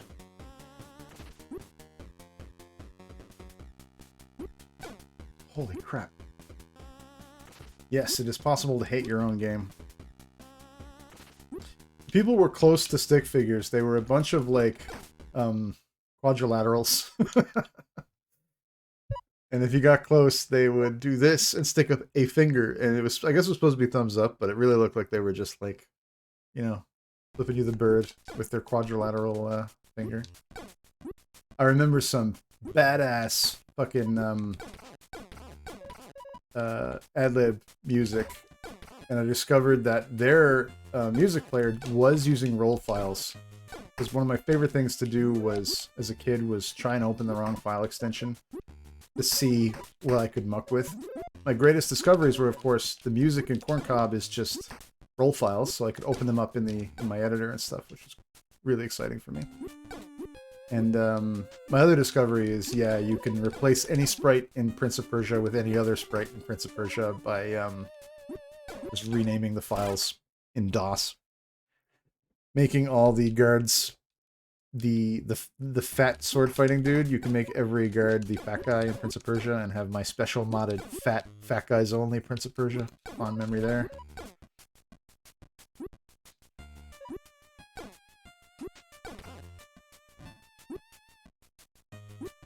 You're thinking about streaming Fat Guys Only Prince of Persia? Or like old hacks of hacking really ancient ass games and old delightful exploits. I wonder if anyone in the history of Twitch has streamed Corn Cob 3D. You bet no. Yeah, see, that would be really fun if you had like a cool presentation about what you could achieve hacking the game. That would be dope as hell. I would tune in for that. And I bet a lot of people would too. There's quite the community of people mucking about with, you know, C64s, old stuff that they're fond of. And I think specifically what you're talking about doing is underserved and should exist and would definitely be very rad.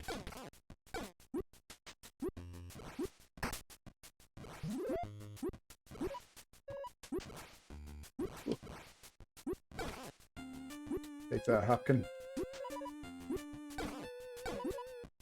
Ooh.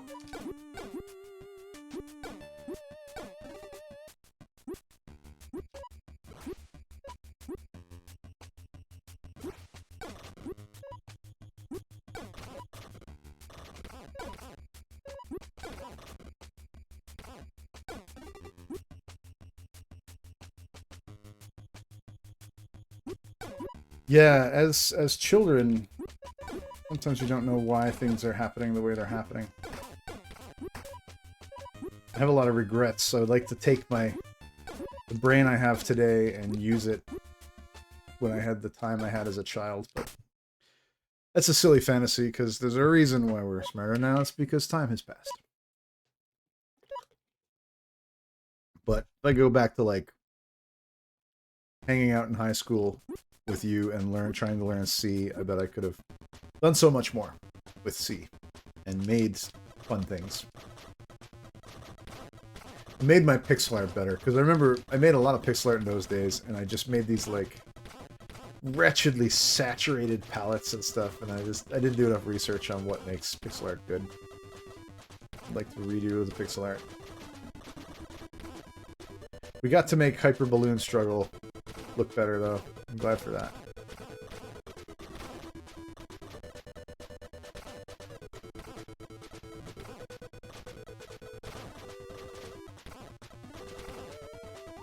The old balloon fight formula is something I also obsess with. I was thinking of like networked multiplayer balloon fight as a interesting project to work on. I did a little bit of networked multiplayer experimentation in Godot. I had a demo of probably my first 3D game demo ever called Plunge. A friend of mine had the idea to rip off Descent and try to make like a sort of Descent deathmatch with crafts that, you know, floated around on any axis and stuff. So like he kind of ran out of time for it, so I was like, I'm gonna take yeah, that'd be great. Massively multiplayer balloon fight would be amazing, especially if the playfield was like stupidly fucking large. But even just like balloon fight, any sort of riff on the balloon fight formula multiplayer would be interesting. But yeah, I did have it so you could connect to a server in Plunge and fly around together in Plunge as exactly the same spaceship. That was kind of cool, but I didn't really finish it because I knew that after Cheese Escape, Poulet was now possible. Poulet had to happen. So Plunge was canceled in favor of Poulet. But I still have the builds. Ah! Maybe I could show that on a stream or something sometime. Well, yeah, that's what's scary about networking is because a lot of the things, you know, the player would log in and things would happen as controlled by the other player, but like lag would be crazy. Like you got to do all this fake shit to pretend that lag's not there when it really very much is there and stuff. There'd be quite a research phase, and I would need more computers in my house to to accommodate the research that I'd have to do. So unknown.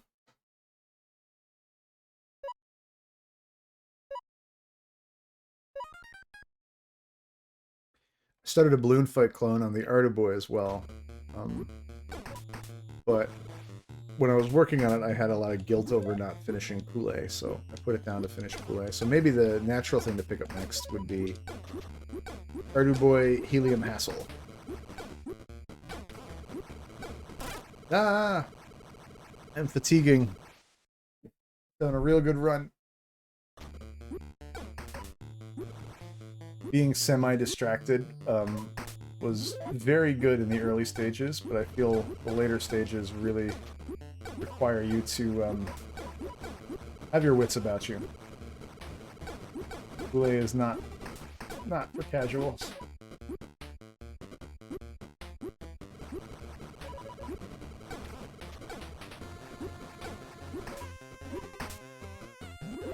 Autumn, yes. Maybe that's something that should live again. I had thoughts about maybe I could get quite a following by making a game that is about making a game. You know, making something like Mario Maker for Poulet and having... there's some really great ideas that... I'm sad they didn't turn out well, but the guy who made Pico 8 was embedding all the data into PNGs for a cartridge, so that every social media site under the sun could be a forum, in its current form, could be a forum to exchange Pico 8 cartridges. The problem is that all this data is mangled and reformatted by these social media sites, thereby screwing with his really cool idea.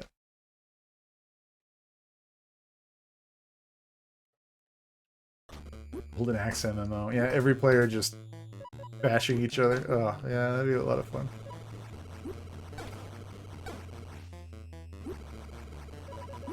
Do a whole series of this should not be multiplayer games.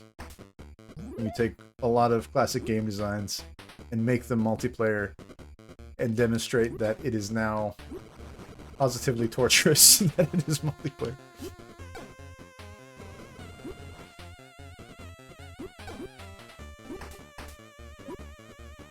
Massively multiplayer nuts and milk.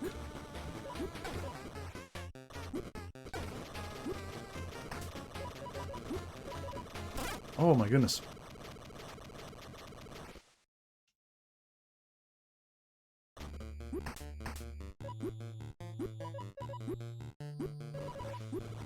So I was thinking, like, what would a highly social Poulet level editor look like? People could pass each other quick little challenges. And even make it more generic, like you could make your own platformer. So the character controller could, you know, you could turn on like Ghost and Goblin style jumping or Mario style jumping or Castlevania style jumping and just sort of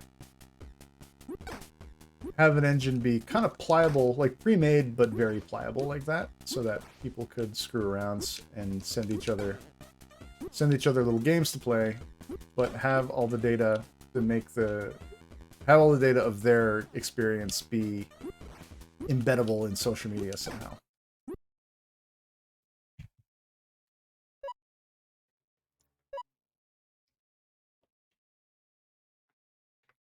Yeah, but that scrubbing is so unfortunate because imagine how fucking trendy Pico 8 would be if, like, every tweet that had a picture of a carriage in it had a playable fucking game. I mean, Pico 8 absolutely did very well anyway, but I'm so sad for his metadata idea being so kneecapped because it's just so great.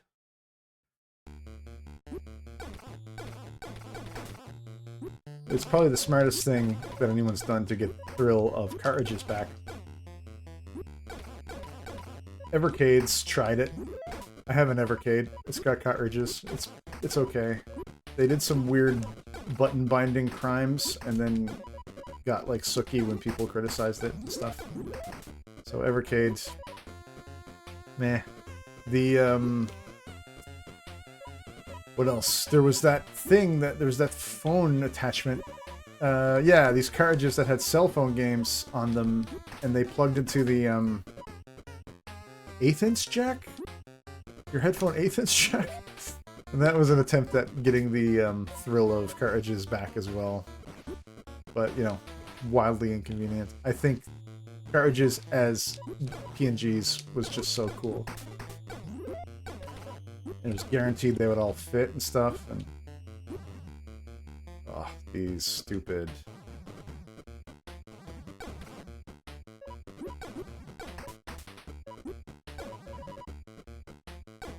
Oh, definitely experiencing some fatigue here as I attempt to do this run. This run is basically going out to be as long as the first run.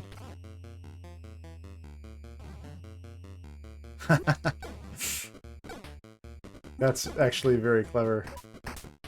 I'm sure some like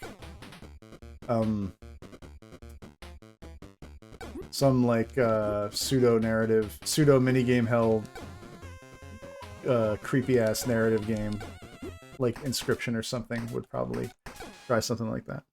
Although I shouldn't imply that Inscription is not cool as hell. I've been watching my fiance play through Inscription, and it is like, for a game full of like twists and turns, it's actually absolutely super playable at the same time. So they did a great job there.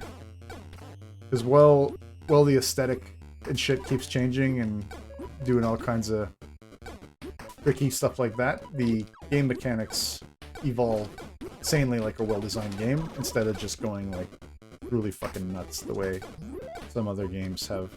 Some other games that try tricks like that have just gone completely fucking apeshit. But Inscription remains Inscription as you play through Inscription, which is good. But yeah, the blowing into the cartridge is why I brought that up. It seems like the kind of cool trick that would be done by a game like that. Doing such a great job of surviving there.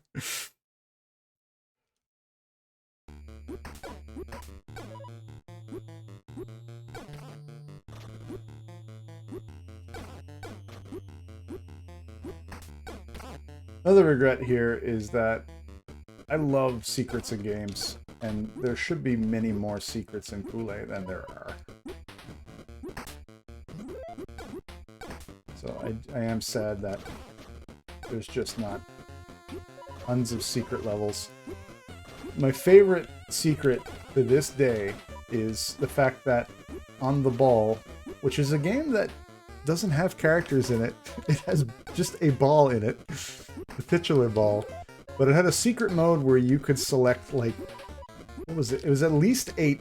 My memory tells me it was like 16 characters, but in a game with no characters and no ability to select characters, there was a secret character select, which makes it, in my books, one of the most intense secrets ever in a video game, and it's absolutely delightful. And there's just no way you can play the game without engaging that secret. Maybe that is one of the subconscious inspirations for all the cosmetic characters that I added to the game.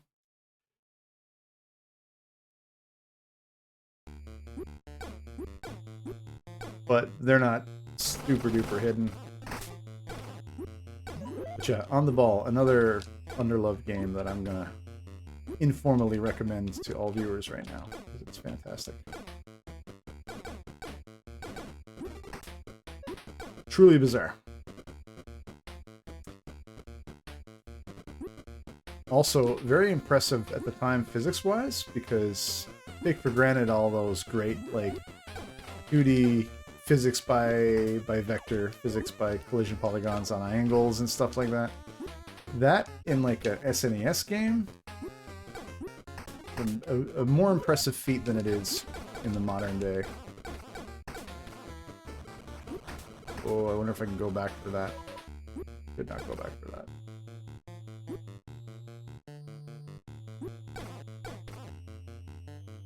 Usually I take break. Ah! I ended up going back for it.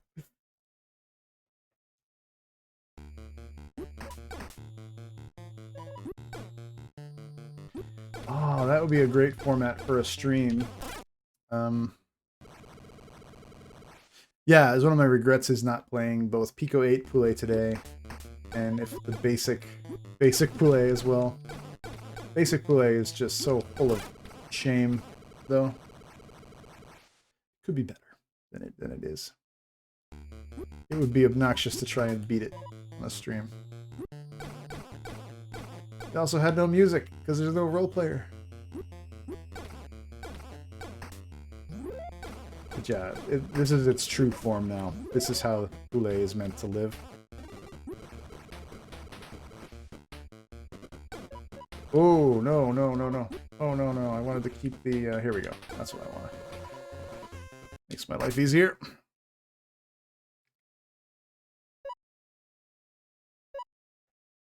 Yeah, and I think you talking about how, you know, I finished whether or not the tools were good or not. Memories of having that said to me before gave me the strength to finish this, because even with this, there's a few things that I know it mostly feels like how I want it to feel.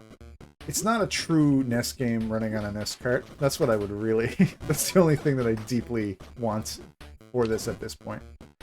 But yeah, it needs to be out there, it needs to exist, and it was difficult to push for that. And I recognize why anyone might not finish games. I totally understand it. It's easy to see why it happens. So we made it this far with a speed demon, so there are a few opportunities we can try to take here.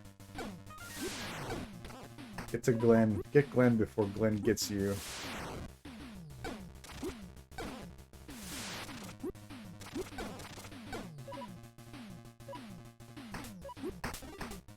Of course, balloons are always there to safely end the fun of Speed Demon. So if you sacrifice yourself here, I think you can actually go quite a ways. Get through your Glen Gauntlet very easily, and you land right there, and then you can continue from here. So that's the big hidden Speed Demon path requiring sacrifice. I bet if you avoided the sacrifice, you could probably do some things with it on the Glen Gauntlet. The final Glen Gauntlet. feeling very good at this stage because the final one to be implemented was... I spent the most recent time getting this one into shape.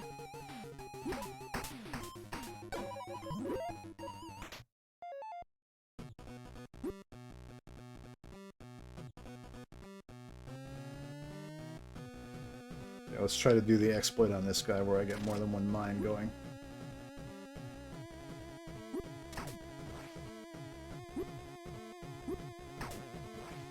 I had to sacrifice the power up for it, but you can probably get at max 2 mines in a viable spot to use them each time.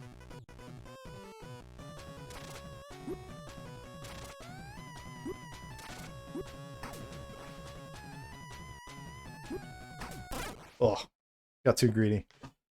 Had I a remaining toque, that would have worked fine. Now I have to do it with less power-ups because I can't get to the ceiling again.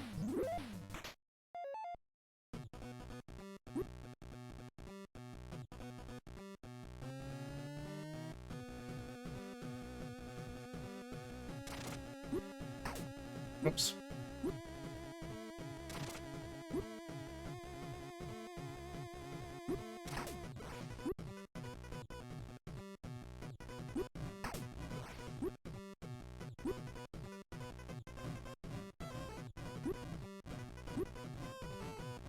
I wonder if anyone feels the intended Yuzo Koshiro vibes that are supposed to be felt for this song. There's no way that was happening.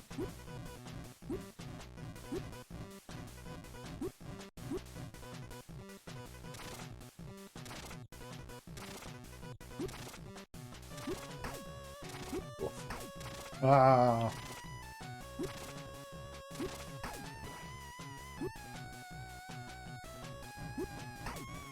Yes.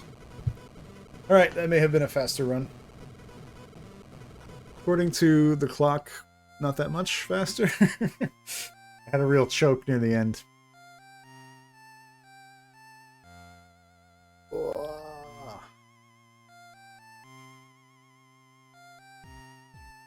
Alright, I'm about to reveal a cheat code.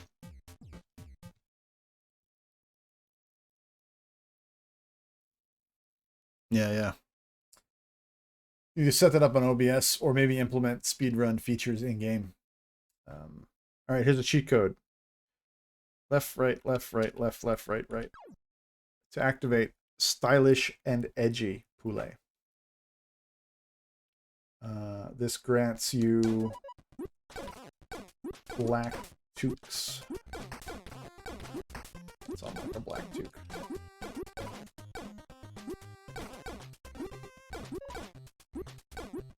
Maybe a toque in here. There we go. Stylish and edgy black toques for any character you choose to play as.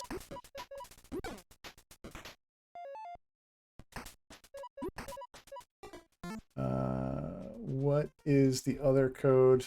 It's down, down, up, up, left, right, left, right, left, right, left, right, left, right. Or up, up, up, up, left, right, left, right, left, right. For the Unleash Heli code.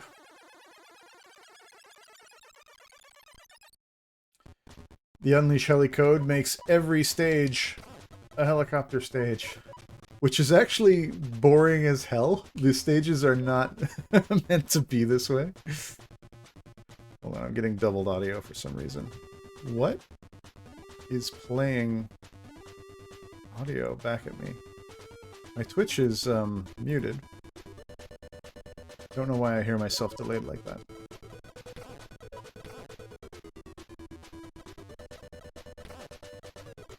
But yeah, the Unleash Heli code, not as fun as it sounds. However, one of the game's biggest secrets is what you see if you beat the game with Unleash Heli. So let's unlock some stuff. Oh yeah, they're very expensive at this point, so we can only get a PP.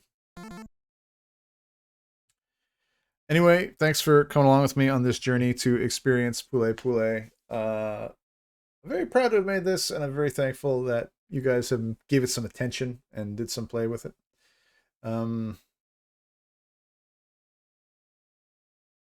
Oh, sorry. Find the time to do which. I'm out of sync here. Find some time to finish a game. That would be great. You should do that because I think you can make some awesome games. You've had some killer ideas over the years as well. Shadow, also, thank you for coming out. Yeah. What should I do here? So yeah. Finish Poulet in Unleash Heli mode. Yeah. So yeah, I made sure that it was a finishable thing and it didn't have any like weird glitches or anything. You can finish it in Unleash Heli mode if you're willing to put in the time. You can also, of course, skip levels in Unleash Heli mode, but yeah, there'll be different. There'll be exclusive things to see that way. Yeah, thanks for coming out. I never know what to say to end streams, but this has been fun. Fun pop-up stream for my day off. And we did some Poulet speedruns. I hope other people attempt to set some records with Poulet. I know, Shadow, I know you can do it. I know people in your circle could definitely do some damage to the time in this game. It's fertile ground for new records. But yeah, thank you all for coming out. That was a great time talking to y'all. I'll see you again. We're going to continue with some Maya modeling, rigging, and texturing streams coming up on Wednesday night. So see y'all then. Take care, folks.